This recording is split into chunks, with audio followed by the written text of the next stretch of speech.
Hi friends, ಎಲ್ಲರಿಗೂ ಜಾಕಟಮ್ಮ ವ್ಲಾಗ್ಸ್‌ಗೆ ಸ್ವಾಗತ.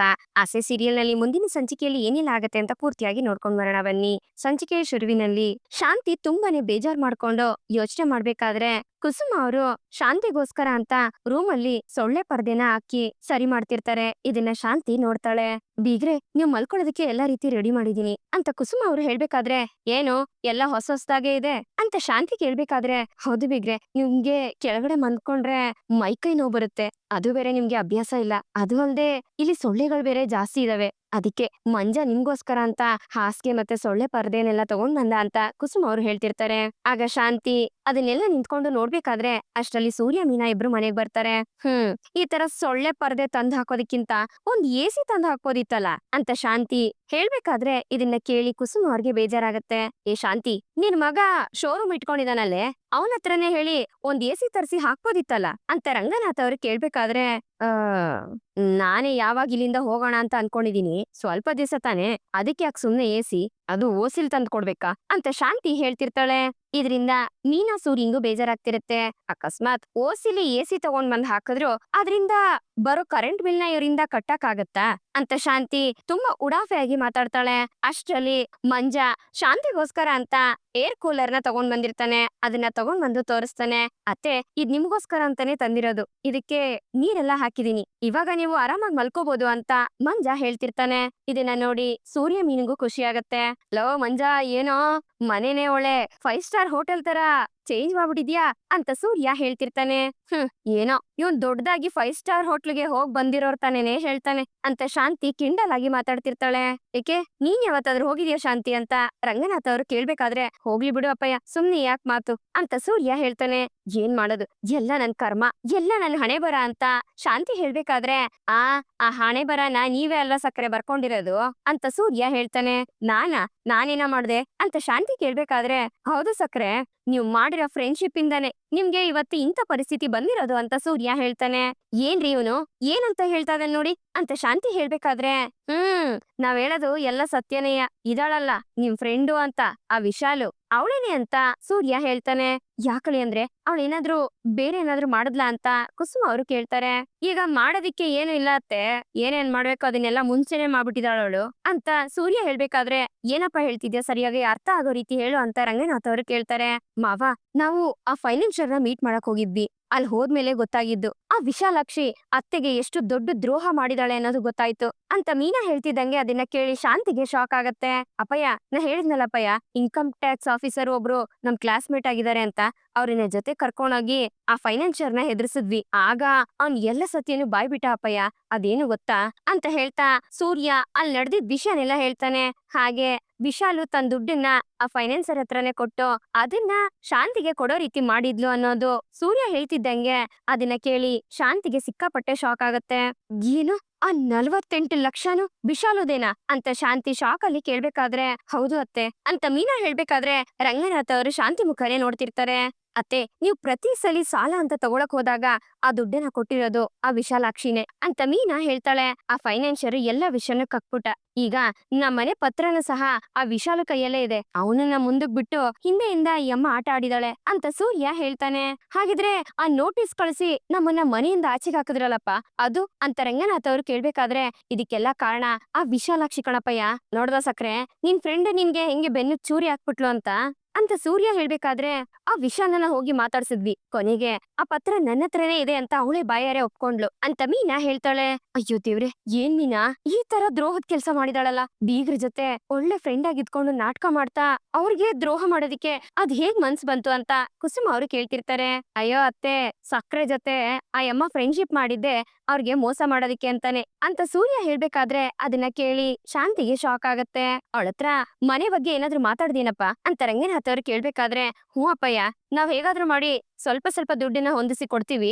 ಮನೆಗ್ ಕಳ್ಸಿರೋ ನೋಟಿಸ್ ನ ಕ್ಯಾನ್ಸಲ್ ಮಾಡಿ ಜಪ್ತಿ ಮಾಡಿದ್ರಿಂದನು ಕ್ಯಾನ್ಸಲ್ ಮಾಡು ಅಂತ ಕೇಳಿದ್ವಿ ಅಪ್ಪಯ್ಯ ಅಂತ ಸೂರ್ಯ ಹೇಳಿದಾಗ, ಅದಕ್ಕೆ ಆ ಅಮ್ಮ ಏನ್ ಹೇಳಿದ್ಲಪ್ಪ ಅಂತ ರಂಗನಾಥ್ ಅವ್ರು ಕೇಳ್ತಾರೆ. ಆಗೋದಿಲ್ಲ ಅಂತ ಹೇಳ್ಬಿಟ್ಲಪ್ಪಯ್ಯ.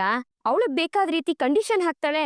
ಒಟ್ಟಲ್ಲಿ ಆ ಅಮ್ಮನ್ಗೆ ನಮ್ ಮನೆ ವಾಪಸ್ ಕೊಡೋ ಐಡಿಯಾನೇ ಇಲ್ಲ ಅಪ್ಪಯ್ಯ ಅಂತ ಸೂರ್ಯ ಹೇಳ್ಬೇಕಾದ್ರೆ ಶಾಂತಿಗೆ ಅದನ್ನ ಕೇಳಿ ಕೋಪ ಬರ್ತಿರುತ್ತೆ. ಮಾಸ್ಟರ್ ಮಾಸ್ಟರ್ ಅಂತ ಹೇಳ್ಕೊಂಡು ಸಕ್ರೆ ಹಿಂದೆ ಮುಂದೆನೆ ಫ್ರೆಂಡು ಅಂತ ಹೇಳ್ಕೊಂಡು ಓಡಾಡ್ತಿದ್ಲು. ಈಗ ನೋಡ್ದ ಅಪ್ಪಯ್ಯ, ಮಾಸ್ಟರ್ಗೆ ಎಂತ ದ್ರೋಹ ಮಾಡಿದಾಳೆ ಅಂತ. ಅದ್ ಹೇಳ್ತಾರಲ್ಲ, ಗುರುದ್ರೋಹ. ಗುರುದ್ರೋಹಿ ಅವಳು. ಆದ್ರೆ ಅದ್ ಮಾತ್ರ ಸಕ್ರೆಗೆ ಯಾವತ್ತೂ ಅರ್ಥನೇ ಆಗ್ಲಿಲ್ಲ ಅಂತ ಸೂರ್ಯ ಹೇಳ್ಬೇಕಾದ್ರೆ ಇವಾಗ ಮನೆಗ್ ಏನಪ್ಪಾ ಮಾಡೋದು ಅಂತ ರಂಗನಾಥ್ ಅವ್ರು ಹೇಳ್ತಾರೆ. ಮಾವ, ನೀವ್ ತಲೆ ಕೆಡ್ಸ್ಕೋಬೇಡಿ, ಕೋರ್ಟ್ ಓಪನ್ ಆಗ್ಲಿ, ಹೇಗಾದ್ರೂ ಮಾಡಿ ಲಾಯರ್ ಮೇಡಮ್ ಸ್ಟೇ ಆರ್ಡರ್ ತರೋಣ ಅಂತ ಹೇಳಿದಾರೆ. ಖಂಡಿತ ಒಳ್ಳೇದಾಗೇ ಆಗತ್ತೆ ಮಾವ ಅಂತ ಮೀನಾ ರಂಗನಾಥ್ ಹತ್ರ ಹೇಳ್ತಿರ್ತಾಳೆ. ಹೌದಪ್ಪ, ನೀನೇನು ತಲೆ ಕೆಡ್ಸ್ಕೋಬೇಡ, ನೀನ್ ಆರಾಮಾಗ್ ಮಲ್ಕೋ ಅಂತ ಹೇಳಿ ಸೂರ್ಯ ಅಲ್ಲಿಂದ ಹೋಗ್ತಾನೆ. ಜೊತೆಗೆ ಮೀನಾನು ಹೋಗ್ತಾಳೆ. ಬೀಗ್ರೆ, ನಾನ್ ಹಾಲ್ ಎತ್ಕೊಂಡ್ ಬರ್ತೀನಿ ಅಂತ ಹೇಳ್ತಾ ಕುಸುಮ್ ಅವರು ಹಾಲ್ ತರೋದಕ್ಕೆ ಅಂತ ಹೋಗ್ತಾರೆ. ಆಗ ಶಾಂತಿ ಒಬ್ಳೆ ಯೋಚನೆ ಮಾಡ್ಬೇಕಾದ್ರೆ ರಂಗನಾಥ್ ಅವರು ಶಾಂತಿ ಹತ್ರ ಬರ್ತಾರೆ. ಏ ಶಾಂತಿ, ಇನ್ಮೇಲಾದ್ರೂ ನಿನ್ ಕಣ್ಗೆ ಒಳ್ಳೆಯವ್ರು ಯಾರು ಕೆಟ್ಟವ್ರು ಯಾರು ಅಂತ ಗುರ್ತಿಡಿಯೋಂತ ಶಕ್ತಿ ಇದ್ರೆ ಸಾಕು ಕಣೆ. ನಿನ್ ಮೇಲೆ ಪ್ರೀತಿ ಇಟ್ಕೊಂಡಿರೋರ್ನ, ನಿನ್ನ ಚೆನ್ನಾಗ್ ನೋಡ್ಕೊಳ್ಳೋರ್ನ ತುಂಬಾನೇ ಇನ್ಸಲ್ಟ್ ಮಾಡಿ ಮಾತಾಡಿದ್ಯಾ. ನಿನ್ ಹಾಳಾಗ್ಲಿ ಮತ್ತೆ ನೀನ್ ಕೆಟ್ಟದಾಗ್ಲಿ ಅಂತ ಯೋಚನೆ ಮಾಡೋರ್ ಬಗ್ಗೆ ನೀನ್ ತುಂಬಾನೇ ಹೊಗಳ್ತೀಯ ಕಣೆ. ಇನ್ಮೇಲಾದ್ರೂ ಬುದ್ಧಿ ಕಲ್ತ್ಕೊ ಅಂತ ರಂಗನಾಥ್ ಅವ್ರು ಹೇಳ್ಬೇಕಾದ್ರೆ ವಿಶಾಲು ಈ ರೀತಿ ಮಾಡ್ತಾಳೆ ಅಂತ ನಾನು ಅನ್ಕೊಂಡೇ ಇರ್ಲಿಲ್ಲ ರೀ. ಬೆನ್ನಿಗ್ ಚೂರಿ ಹಾಕ್ಬಿಟ್ಲು, ಮೋಸ್ಗಾತಿ ಅಂತ ಶಾಂತಿ ಹೇಳ್ತಿರ್ತಾಳೆ. ಆ ಹಿಂಗ್ಸು ಸರಿ ಇಲ್ಲ, ಅವಳ ಜೊತೆ ಸೇರ್ಬೇಡ ಅಂತ ನಾನ್ ಮೊದ್ಲಿಂದಾನು ಹೇಳ್ತಾನೆ ಇದ್ದೆ ತಾನೆ. ಮೀನಾ ಸೂರ್ಯ ಎಷ್ಟೆಲ್ಲ ಹೇಳಿದ್ರು, ಆದ್ರೆ ನೀನೆಲ್ ಕೇಳಿಸ್ಕೊಂಡೆ. ನಿನ್ ಮಗ ನನ್ ಸಿಗ್ನೇಚರ್ನ ಹಾಕಿ ನನ್ನನ್ನ ಸಾಲಗಾರನಾಗ್ ಮಾಡ್ಬಿಟ್ಟ. ಇನ್ನು ನಿನ್ ಫ್ರೆಂಡು ನಮ್ಮೆಲ್ರನ್ನು ಮೋಸ ಮಾಡಿ ಮನೆಯಿಂದ ಆಚೆ ಕಳಿಸ್ಬಿಟ್ಲು. ಈಗ್ಲಾದ್ರೂ ಅರ್ಥ ಮಾಡ್ಕೊ ಯಾರ್ಯಾರು ಯಾವ್ಯಾವ ಬುದ್ಧಿ ಇಟ್ಕೊಂಡಿದ್ದಾರೆ ಅಂತ ಹೇಳ್ತಾ ರಂಗನಾಥ್ ಅವ್ರು ಹೋಗಿ ಮಲ್ಕೋತಾರೆ. ಆಗ ಶಾಂತಿ ವಿಶಾಲಿಗೆ ನಾನ್ ಬಿಡೋದಿಲ್ಲ, ಅವಳಗ್ ಸರಿಯಾಗಿ ಬುದ್ಧಿ ಕಲಿಸ್ತೀನಿ ಅಂತ ಮನ್ಸಲ್ಲೇ ಅನ್ಕೊಂಡು ಕೋಪದಿಂದ ಅವಳ ಬಗ್ಗೆನೇ ಯೋಚನೆ ಮಾಡ್ತಿರ್ತಾಳೆ. ಈ ಕಡೆ ಮೀನಾ ಮನಿನ ಹೇಗಾದ್ರೂ ಮಾಡಿ ಬಿಡಿಸ್ಕೋಬೇಕಲ್ಲ, ಆ ವಿಶಾಲು ಹೇಳಿರೋದ್ರ ಬಗ್ಗೆ ನಾನ್ ಯಾಕೆ ಯೋಚನೆ ಮಾಡ್ಬಾರ್ದು ಅಂತ ಅದ್ರ ಬಗ್ಗೆನೇ ಚಿಂತೆ ಮಾಡ್ಬೇಕಾದ್ರೆ ಅಷ್ಟ್ರಲ್ಲಿ ಸೂರ್ಯ ಅಲ್ಲಿಗ್ ಬರ್ತಾನೆ. ಏನಮ್ಮ ಹೂವಮ್ಮ, ಏನೋ ಯೋಚನೆ ಮಾಡ್ತಾ ಇದ್ಯಾ, ಏನ್ ಸಮಾಚಾರ ಅಂತ ಸೂರ್ಯ ಕೇಳ್ತಾನೆ. ಅದೇ ರೀ, ಆ ವಿಶಾಲು ಹೇಳಿದ್ಲಲ್ಲ ಅದ್ರ ಬಗ್ಗೆ ಯೋಚನೆ ಮಾಡ್ತಿದೀನಿ ಅಂತ ಮೀನಾ ಹೇಳ್ದಾಗ ಯಾವ್ದ್ರ ಬಗ್ಗೆನಮ್ಮ ಅಂತ ಸೂರ್ಯ ಕೇಳ್ತಾನೆ. ಅದೇ ರೀ, ಅಧ್ಯಕ್ಷ ಸ್ಥಾನಕ್ಕೆ ರಾಜೀನಾಮೆ ಕೊಡೋದ್ರ ಬಗ್ಗೆ ಅಂತ ಮೀನಾ ಹೇಳ್ಬೇಕಾದ್ರೆ, ನೋಡು ಮೀನಾ, ಈ ಅಮ್ಮ ಈ ತರ ನಮ್ಮನ್ನ ಲಾಕ್ ಮಾಡೋದಿಕ್ಕೆ ಸಕ್ಕರೆಗೆ ಅವಾಗ ದುಡ್ಡು ಕೊಟ್ಟು ಅವ್ರನ್ನ ಲಾಕ್ ಮಾಡಿಟ್ಕೊಂಡಿದ್ಲು ಅಂತ ಸೂರ್ಯ ಹೇಳ್ತಾನೆ. ಆದ್ರೆ ಸಮಯ ನೋಡಿ ನಮ್ಮನ್ನ ಯಾವ ರೀತಿ ಹೆದರಿಸ್ತಾ ಇದ್ದಾಳೆ ನೀವೇ ನೋಡಿದ್ರಲ್ರಿ. ನಮ್ ಮನೆಗೆ ಮತ್ತೆ ನನ್ನ ಅಧ್ಯಕ್ಷ ಸ್ಥಾನಕ್ಕೆ ಎರಡಕ್ಕೂ ಸಮ ನೋಡ್ತಾ ಇದ್ದಾಳ ಅವಳು. ಆ ವಿಷಯ ಇಟ್ಕೊಂಡು ನನ್ನ ಅಧ್ಯಕ್ಷ ಸ್ಥಾನದಿಂದ ಕೆಳಗಿಳಿಸ್ಬೇಕು ಅಂತ ನೋಡ್ತಾ ಇದ್ದಾಳೆ ಅಂತ ಮೀನಾ ಹೇಳ್ತಾಳೆ. ನೋಡು ಮೀನಾ, ಆ ಅಮ್ಮ ಯಾವಾಗ್ಲೂ ಅದೇಗೋಳು, ಬೇರೆಯವ್ರನ್ನ ಯಾಮಾರ್ಸಿ ಜೀವನ ಮಾಡೋದೇ ಅವಳ್ದಾಗೋಗ್ಬಿಟ್ಟಿದೆ. ಈಗ ನೋಡು, ಸೀಲ್ ಹಾಕಿರೋ ನಮ್ಮನೇನ ಬಿಡಿಸ್ಕೊಡ್ಬೇಕು ಅಂತಂದ್ರೆ ನೀನು ಅಧಿಕಾರದಿಂದ ಕೆಳಗಿಳಿಬೇಕು ಅಂತ ಹೇಳ್ತಾ ಇದ್ದಾಳೆ. ಯಾಕಂದ್ರೆ ನೀನು ನಮ್ ಕುಟುಂಬಕ್ಕೋಸ್ಕರ ಏನ್ ಬೇಕಾದ್ರೂ ಮಾಡ್ತೀಯ ಅನ್ನೋದು ಆ ಅಮ್ಮಂಗ್ ಚೆನ್ನಾಗ್ ಗೊತ್ತಿದೆ. ಅದಕ್ಕೆ ನೀನ್ ವೀಕ್ನೆಸ್ ಎಲ್ಲಿದೆ ಅಂತ ಕಂಡು ಹಿಡ್ಕೊಂಡು ಅದ್ರ ಮೇಲೆ ಪೆಟ್ ಕೊಡ್ತಾ ಇದ್ದಾಳೆ. ನೋಡು ಮೀನಾ, ನೀನು ಸಂಘದಲ್ಲಿ ಅಧ್ಯಕ್ಷ ಆಗಿರೋವರೆಗೂ ಆ ಅಮ್ಮಂದು ಆಟ ಅಲ್ಲಿ ಏನು ನಡೆಯೋದಿಲ್ಲ. ಅಷ್ಟೇ ಅಲ್ಲ, ನೀನು ಮೊನ್ನೆ ಅಕ್ಕಂದ್ರದು ಮನೆ ಪತ್ರ ಎಲ್ಲ ವಾಪಸ್ ಕೊಡಿಸ್ತಲ್ಲ, ಆ ಕೋಪ ಬೇರೆ ಆ ಅಮ್ಮಂಗಿದೆ. ಒಂದು, ಆ ಅಮ್ಮ ಆ ಅಧ್ಯಕ್ಷ ಸ್ಥಾನದಲ್ಲಿ ಇರ್ಬೇಕು ಅಂತ ಅನ್ಕೊಂಡಿದ್ಲು. ಇನ್ನೊಂದು, ಅವಳಗ್ ಬೇಕಾಗಿರೋ ಜನನ ಆ ಪದವಿಲಿ ಕೂರ್ಸಿ ತನ್ನ ಆಟನ ಸರಾಗವಾಗಿ ಆಡ್ಬೋದು ಅಂತ ಅನ್ಕೊಂಡಿದ್ಲು. ಆದ್ರೆ ಅದೆರಡೂ ಆಗ್ಲಿಲ್ಲ. ಈ ಕಡೆ ಅಧಿಕಾರನೂ ಇಲ್ಲ, ಆ ಕಡೆ ತನ್ನನ್ನ ಯಾರು ಮರ್ಯಾದೆ ಕೊಟ್ಟು ಮಾತಾಡ್ಸಿಲ್ಲ ಅನ್ನೋ ಕೋಪ ಬೇರೆ ಆ ಅಮ್ಮಂಗಿದೆ ಅಂತ ಸೂರ್ಯ ಹೇಳ್ಬೇಕಾದ್ರೆ, ನಾನು ಅವಳನ್ನ ಸೋಲ್ಸಿದ್ದಕ್ಕೆ ಅವಳಿಗೆ ಎಲ್ರಿಂದ ಅವಮಾನ ಆಗಿರ್ಬೇಕು ಅಲ್ವೇನ್ರಿ ಅಂತ ಮೀನಾ ಕೇಳ್ಬೇಕಾದ್ರೆ, ಹೂ ಮೀನಾ, ನೀನೇನಾದ್ರೂ ಇವಾಗ ನೀನ್ ಅಧಿಕಾರನ ಅವಳಿಗೆ ಬಿಟ್ಕೊಟ್ಟೆ ಅಂತಂದ್ರೆ ಆಮೇಲೆ ನೋಡು ಆ ಅಮ್ಮ ಅವಳ ಆಟನ ಶುರು ಹಚ್ಕತಾಳೆ. ನಿನ್ನನ್ನು ನಿನ್ಗೆ ಸಹಾಯ ಮಾಡ್ತಿರೋ ಎಲ್ರೂನು ಹೆಂಗ್ ಮಟ್ಟ ಹಾಕ್ತಾಳೆ ನೋಡ್ತಾ ಇರು ಅಂತ ಸೂರ್ಯ ಹೇಳ್ಬೇಕಾದ್ರೆ, ರೀ, ನನ್ಗೆ ಈ ಅಧಿಕಾರದ ಮೇಲೆ ಆಸೆ ಇಲ್ಲ ರೀ, ನನಗೆ ನಮ್ಮ ಮನೆ ಮುಖ್ಯ. ಆ ಮನೆ ಬಿಟ್ಟು ಅತ್ತೆ ಮಾವ ಎಷ್ಟು ಕಷ್ಟ ಪಡ್ತಿದಾರೆ ಅಂತ ನಾನೇ ನೋಡ್ತಾ ಇದ್ದೀನಿ. ಅದನ್ನ ನೆನ್ಸ್ಕೊಂಡ್ರೆ ನನ್ ತುಂಬಾ ನೋವಾಗತ್ತೆ ರೀ. ಒಂದ್ ಕೆಲ್ಸ ಮಾಡ್ತೀನಿ, ನಾಳೆ ಸಂಘಕ್ಕೆ ಹೋಗಿ ನಾನು ರಿಸೈನ್ ಮಾಡ್ಬಿಡ್ತೀನ್ರಿ ಅಂತ ಮೀನಾ ಹೇಳ್ಬೇಕಾದ್ರೆ, ಏ ಮೀನಾ, ಆತರ ಲೂಸ್ ಕೆಲ್ಸ ಎಲ್ಲ ಮಾಡ್ಬಿಟ್ಟಿ, ಆಮೇಲೆ ನೀನೇನಾದ್ರೂ ಹಂಗ್ ಮಾಡಿದ್ರೆ ನೀನು ನಿನ್ ಸ್ವಾರ್ಥಕ್ಕೋಸ್ಕರ ಇದನ್ನೆಲ್ಲ ಮಾಡಿದ್ದು ಅನ್ನೋ ರೀತಿ ಆಗ್ಬಿಡುತ್ತೆ. ಅಲ್ಲ ಮೀನಾ, ಅವ್ರೆಲ್ರು ನಿನ್ ಮೇಲೆ ನಂಬಿಕೆ ಇಟ್ಟು ನಿನ್ ಓಟ್ ಹಾಕಿ ಗೆಲ್ಸಿರೋದ್ ಯಾಕೆ? ನೀನ್ ಅವ್ರ ಕಷ್ಟಕ್ಕೆ ಆಗ್ತೀಯಾ ಅಂತ. ನೋಡು, ಎಂತ ಸಮಸ್ಯೆ ಬಂದ್ರು ಅದನ್ನ ಎದುರಿಸಿ ಅದ್ರ ವಿರುದ್ಧ ನಿಂತ್ಕೊಳ್ಳೋರೆ ನಿಜವಾದ ಲೀಡರ್. ಅದನ್ ಬಿಟ್ಟು ಸಮಸ್ಯೆ ಬಂತು ಅಂತ ಹಿಂಗೆಲ್ಲ ಓಡಾಗ್ಬಾರ್ದಮ್ಮ ಅಂತ ಸೂರ್ಯ ಮೀನನ್ಗೆ ಧೈರ್ಯ ಹೇಳ್ತಾನೆ. ರೀ, ನೀವ್ ಹೇಳೋದು ಅರ್ಥ ಆಗ್ತಿದೆ, ಆದ್ರೆ ನಮ್ ಮನೆ ಬಿಡಿಸೋದಿಕ್ಕೆ ಒಂದು ದಾರಿ ಇರ್ಬೇಕಾದ್ರೆ ಅದನ್ನ ನಾನ್ ಮಾಡ್ಲಿಲ್ಲ ಅಂದ್ರೆ ಹೇಗ್ರಿ ಅಂತ ಮೀನಾ ಕೇಳ್ತಾಳೆ. ಏನು ಮೀನಾ ನೀನು, ಏನು ಆ ವಿಶಾಲಾಕ್ಷಿ ಏನು ಸತ್ಯ ಹರಿಶ್ಚಂದ್ರ ತುಂಡ ಅಥವಾ ಅವ್ರ ವಂಶದವಳ? ಹೇಳಿದ್ದನ್ನೆಲ್ಲ ಹಂಗಂಗೆ ಮಾಡ್ಬಿಡೋದಿಕ್ಕೆ ಅಕಸ್ಮಾತ್ ನೀನು ರಾಜೀನಾಮೆ ಕೊಟ್ಟೆ ಅಂತ ಅನ್ಕೋ, ಆದ್ರೂ ಅವಳು ನಮ್ಮ ಮನೇನ ವಾಪಸ್ ಕೊಡ್ತಾಳೆ ಅಂತ ನೀನ್ ಅನ್ಕೊಂಡಿದ್ಯಾ? ಈ ಕಡೆ ಅಧಿಕಾರನೂ ಸಿಕ್ತು, ಆ ಕಡೆ ಮನೇನೂ ಸಿಕ್ತು ಅಂತ ಖುಷಿ ಪಟ್ಬಿಡ್ತಾಳೆ. ನೋಡು ಮೀನಾ, ನೀನನ್ನ ನಂಬಿ ಎಷ್ಟು ಜನ ನಿನ್ಗೆ ಓಟ್ ಹಾಕಿದ್ದಾರೆ, ಅವ್ರೆಲ್ರಿಗೂ ನೀನ್ ಒಳ್ಳೇದ್ ಮಾಡ್ತೀಯ ಅಂತ ನಂಬಿದಾರೆ ಅವರು. ಆ ವಿಶಾಲಾಕ್ಷಿನೇ ಎದ್ರಾಕೊಂಡ್ ನಿನ್ ಓಟ್ ಹಾಕಿರೋದು, ಅದನ್ ಮರಿಬೇಡ. ನಿನ್ ಪಾಡಗ್ ನಿನ್ ಸ್ವಾರ್ಥಕ್ಕೋಸ್ಕರ ನೀನ್ ರಾಜೀನಾಮೆ ಕೊಟ್ಟೆ ಅಂತ ಅಂದ್ರೆ ಮತ್ತೆ ಆ ಜನಗಳೆಲ್ಲ ಆ ವಿಶಾಲು ಕೈಯಲ್ಲಿ ನಡಗೋಗ್ತಾರೆ, ಮತ್ತೆ ಅವ್ರನ್ನ ಕಷ್ಟಕ್ ತಳ್ಳಾಕ್ ನಿನ್ಗೆ ಆಸೆನಾ ಅಂತ ಸೂರ್ಯ ಕೇಳ್ತಾನೆ. ಆದ್ರೆ ಏನ್ ಮಾಡ್ಲಿರಿ, ಈ ಅಧಿಕಾರಕ್ಕೋಸ್ಕರ ಅವಳು ನಮ್ಮ ಮನೆಯವ್ರೆಲ್ರಿಗೂ ಎಷ್ಟು ನೋವು ಕೊಡ್ತಿದ್ದಾಳೆ. ಅದನ್ ಬಿಟ್ಟು ಅಧಿಕಾರ ಹೊರಟೋಗುತ್ತೆ ಅಂತ ಸ್ವಾರ್ಥಿ ಆಗ್ಲಾ ನಾನು ಅಂತ ಮೀನಾ ಕೇಳ್ಬೇಕಾದ್ರೆ, ನೋಡು ನೋಡು ಮೀನಾ, ನೀನೇನಾದ್ರೂ ನಿನ್ ಅಧಿಕಾರನ ಕೊಟ್ಟೆ ಅಂತಂದ್ರೆ ಅದು ನಿನ್ ಸ್ವಾರ್ಥ ಅನ್ಸ್ಕೊಳುತ್ತೆ. ಅಂದ್ರೆ ನೀನು ಮನೆಗೋಸ್ಕರ ಮಾತ್ರ ಯೋಚನೆ ಮಾಡಿದ್ಯಾ ಅನ್ನೋ ರೀತಿ ಆಗುತ್ತೆ. ಆದ್ರೆ ಒಂದೇ ಒಂದ್ ನಿಮಿಷ ನಿನ್ನ ನಂಬಿ ಓಟ್ ಹಾಕಿದಾರಲ್ಲ ಅವ್ರ ಬಗ್ಗೆ ಯೋಚನೆ ಮಾಡು. ನೋಡು ಮೀನಾ, ನೀನು ನಂಬುದವ್ರಿಗೆ ನೀನು ನಂಬಿಕೆ ದ್ರೋಹ ಮಾಡ್ದಂಗಾಗತ್ತೆ. ಆ ವಿಶಾಲು ನಮ್ ಸಕ್ಕರೆಗೆ ನಂಬಿಕೆ ದ್ರೋಹ ಮಾಡಿದ್ರಲ್ಲ, ಅದೇ ರೀತಿ ನೀನು ಓಟ್ ಹಾಕಿರೋರ್ಗೆ ನಂಬಿಕೆ ದ್ರೋಹ ಮಾಡ್ದಂಗಾಗತ್ತೆ. ನಿನ್ನ ಸಮಸ್ಯೆಗೋಸ್ಕರ ನಿನ್ಗೆ ಓಟ್ ಹಾಕಿ ಗೆಲ್ಸಿರೋ ಜನಗಳನ್ನ ಅರ್ಧದಲ್ಲೇ ಬಿಟ್ಟು ಹೊರಟೋದೆ ಅಂತಂದ್ರೆ ಆಮೇಲೆ ಆ ವಿಶಾಲು ಬಿಟ್ರೆ ಆ ಜಾಗಕ್ಕೆ ಬೇರೆ ಯಾರು ಬರೋದಿಲ್ಲಮ್ಮ. ಸುಮ್ನೆ ಅರ್ಜೆಂಟ್ ಅಲ್ಲಿ ಏನೇನೋ ಮಾಡಿ ಏನೇನೋ ತೀರ್ಮಾನ ತಗೋಬೇಡ. ನನ್ ಹೇಳ್ದೆ ನೀನ್ ಯಾವ ಕೆಲ್ಸಕ್ಕೂ ಕೈ ಹಾಕ್ಬೇಡ ಅಂತ ಸೂರ್ಯ ಹೇಳ್ತಾನೆ. ಮತ್ತೆ ಇವಾಗ ಮನೆಗ್ ಏನ್ರಿ ಮಾಡೋದು ಅಂತ ಮೀನಾ ಕೇಳ್ಬೇಕಾದ್ರೆ, ನೋಡಮ್ಮ ಸ್ವಲ್ಪ ಸಮಾಧಾನ ಇರು, ಅದ್ರ ಬಗ್ಗೆ ಯೋಚನೆ ಮಾಡೋಣ. ಇದಕ್ಕೆ ನೀನ್ ರೆಸಿಗ್ನೇಷನ್ನೇ ಕೊನೆ ತೀರ್ಮಾನ ಅಲ್ಲಮ್ಮ. ಹೇಳ್ಬೇಕು ಅಂದ್ರೆ ನೀನ್ ಇವಾಗ ಅಧಿಕಾರದಲ್ಲಿದ್ಯಲ್ಲ, ಅದೇ ನಿನ್ಗಿರೋ ದೊಡ್ಡ ಪವರ್. ಆ ಆಯುಧ ನಿನ್ನ ಹತ್ರ ಇರೋವರ್ಗು ಆ ವಿಶಾಲಾಕ್ಷಿ ನಿನ್ನನ್ನ ನೋಡಿ ಹೆದರ್ಕೋತಾಳೆ ಅಂತ ಸೂರ್ಯ ಹೇಳ್ಬೇಕಾದ್ರೆ, ರೀ ನೀವ್ ಹೇಳೋದೆಲ್ಲ ಅರ್ಥ ಆಗ್ತಿದೆ. ಆದ್ರೆ ಇವಾಗ ನಮ್ಮ ಮನೆ ಪೇಪರ್ ಅವಳ ಹತ್ರ ಇದೆಯಲ್ಲ, ಖಂಡಿತ ನಮ್ ಮನೆನ ಕಂಪ್ಲೀಟ್ ಆಗಿ ಅವಳ ವಶಕ್ಕೆ ತಗೊಳ್ಳೋದೆ ಅವಳ ಪ್ಲಾನ್ ಆಗಿದೆ. ಅದ್ ಹೇಗ್ರಿ ನಾವ್ ಅದನ್ನ ತಡೆಯೋದು ಅಂತ ಮೀನಾ ಕೇಳ್ತಾಳೆ. ಮೀನಾ, ನಮ್ ಮನೆ ಪತ್ರ ಆ ವಿಶಾಲ್ ಹತ್ರ ಇದೆ ಅಂತ ನಮ್ಗೆ ಮಿಶ್ರಾ ಸರ್ ಬಂದ್ ಹೆಲ್ಪ್ ಮಾಡ್ಮೇಲೆ ತಾನೇ ಗೊತ್ತಾಗಿದ್ದು. ನಾವ್ ಕೇಳ್ದೆ ಇದ್ರು ಅವರೇ ಬಂದು ನಮ್ಗೆ ಹೆಲ್ಪ್ ಮಾಡಿದ್ರಲ್ವಾ ಅಂತ ಸೂರ್ಯ ಹೇಳ್ಬೇಕಾದ್ರೆ, ಹೌದು ರೀ, ಆ ದೇವ್ರೆ ನಮ್ಗೋಸ್ಕರ ಅಂತ ಕಳ್ಸಿದ್ರೇನೋ ಅವ್ರನ್ನ. ಇಲ್ಲ ಅಂದಿದ್ರೆ ನಮ್ಗೆ ಸತ್ಯ ಗೊತ್ತಾಗ್ತಿರ್ಲಿಲ್ಲ ಅಂತ ಮೀನಾ ಹೇಳ್ತಾಳೆ. ಹಾ, ಅದೇ ತರನೇ ನಾವು ನಂಬಿಕೆ ಮತ್ತೆ ಆ ದೇವರಲ್ಲಿ ನಿಷ್ಠೆ ಇಟ್ಕೊಂಡಿದ್ರೆ ಖಂಡಿತ ನಮ್ಗಿದೊಂದು ದಾರಿ ಸಿಕ್ಕೇ ಸಿಗುತ್ತೆ ಅಂತ ಸೂರ್ಯ ಮೀನನ್ನ ಸಮಾಧಾನ ಮಾಡ್ತಾನೆ. ಆಗ ಮೀನಾ ಇದ್ರ ಬಗ್ಗೆನೇ ಯೋಚನೆ ಮಾಡ್ಬೇಕಾದ್ರೆ, ಫಸ್ಟ್ ಕೋರ್ಟ್ ಓಪನ್ ಮಾಡ್ಲಿ, ಆಮೇಲೆ ಲಾಯರ್ ಹತ್ರ ಮಾತಾಡಿ ಏನ್ ಮಾಡೋದು ಅಂತ ಯೋಚನೆ ಮಾಡೋಣ ಅಂತ ಹೇಳಿ ಸೂರ್ಯ ಮೀನನ್ನ ಮಲ್ಕೋ ಹೋಗು ಅಂತ ಹೇಳ್ತಾನೆ. ಆದ್ರೆ ತಾನ್ ಮಾತ್ರ ಈ ಸಮಸ್ಯೆಯಿಂದ ಹೇಗ್ ಬರೋದು ಅಂತ ಯೋಚನೆ ಮಾಡ್ತಾನೆ ಇರ್ತಾನೆ. ಈ ಕಡೆ ಶಾಂತಿ ಬೆಳಗ್ಗೆನೆ ಕಸ್ತೂರಿನ ಕರ್ಕೊಂಡು ವಿಶಾಲ ಮನೆಗೆ ಹೋಗ್ತಾಳೆ.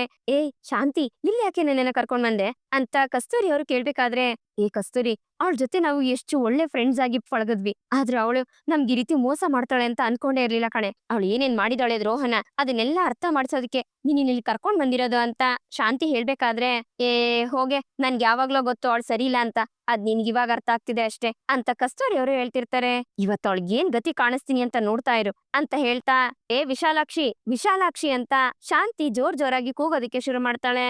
ಅಯ್ಯೋ ಮಾಸ್ಟರ್, ನೀವಾ, ಬನ್ನಿ ಬನ್ನಿ, ಕಸ್ತೂರಿ ಅವರೇ ಹೇಗಿದ್ದೀರಾ ಅಂತ ವಿಶಾಲು ಕೇಳ್ತಿರ್ತಾಳೆ.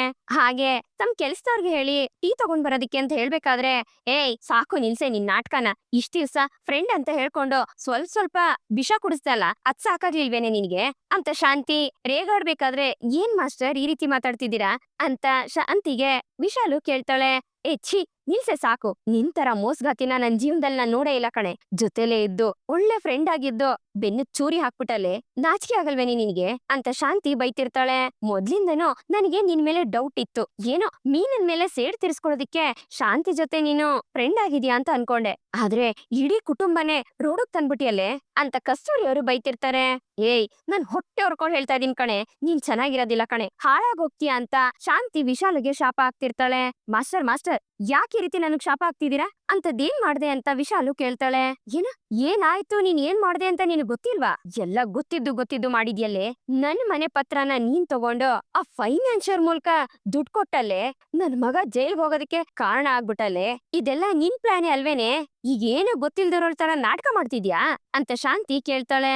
ಓ, ಆ ಸೂರ್ಯ ಮೀನ ಎಲ್ಲ ಹೇಳ್ಬಿಟ್ಟಿದಾರಾ ಅಂತ ವಿಶಾಲು ಮನ್ಸಲ್ಲೇ ಅನ್ಕೋತಿರ್ತಾಳೆ. ಹೋಗಿ ನಿನ್ನಂತವಳನ್ನ ನಂಬುದ್ನಲ್ಲೇ, ತುಂಬಾ ಬುದ್ಧಿ ಇದೆ ಅಂತ ನೀನು ಎಲ್ರನ್ನು ಯಾಮಾರಿಸ್ಬೋದು, ಆದ್ರೆ ಒಂದಲ್ಲ ಒಂದಿನ ನೀನು ಯಾಮಾರಿ ನಿಲ್ಲೋ ಅಂತ ಪರಿಸ್ಥಿತಿ ಬಂದೇ ಬರುತ್ತೆ, ನೋಡ್ತಾ ಇರು. ಆ ಕಾಲನೇ ನಿನ್ಗೆ ಶಿಕ್ಷೆ ಕೊಡುತ್ತೆ ಕಣೆ. ನೀನ್ ಹೇಳದನ್ನೆಲ್ಲ ನಾನ್ ನಂಬಿದ್ದೆ, ಆದ್ರೆ ನನ್ನನ್ನ ನಂಬಿಸಿ ಕತ್ ಕುಯ್ದ್ಬಿಟ್ಟಲ್ಲೇ.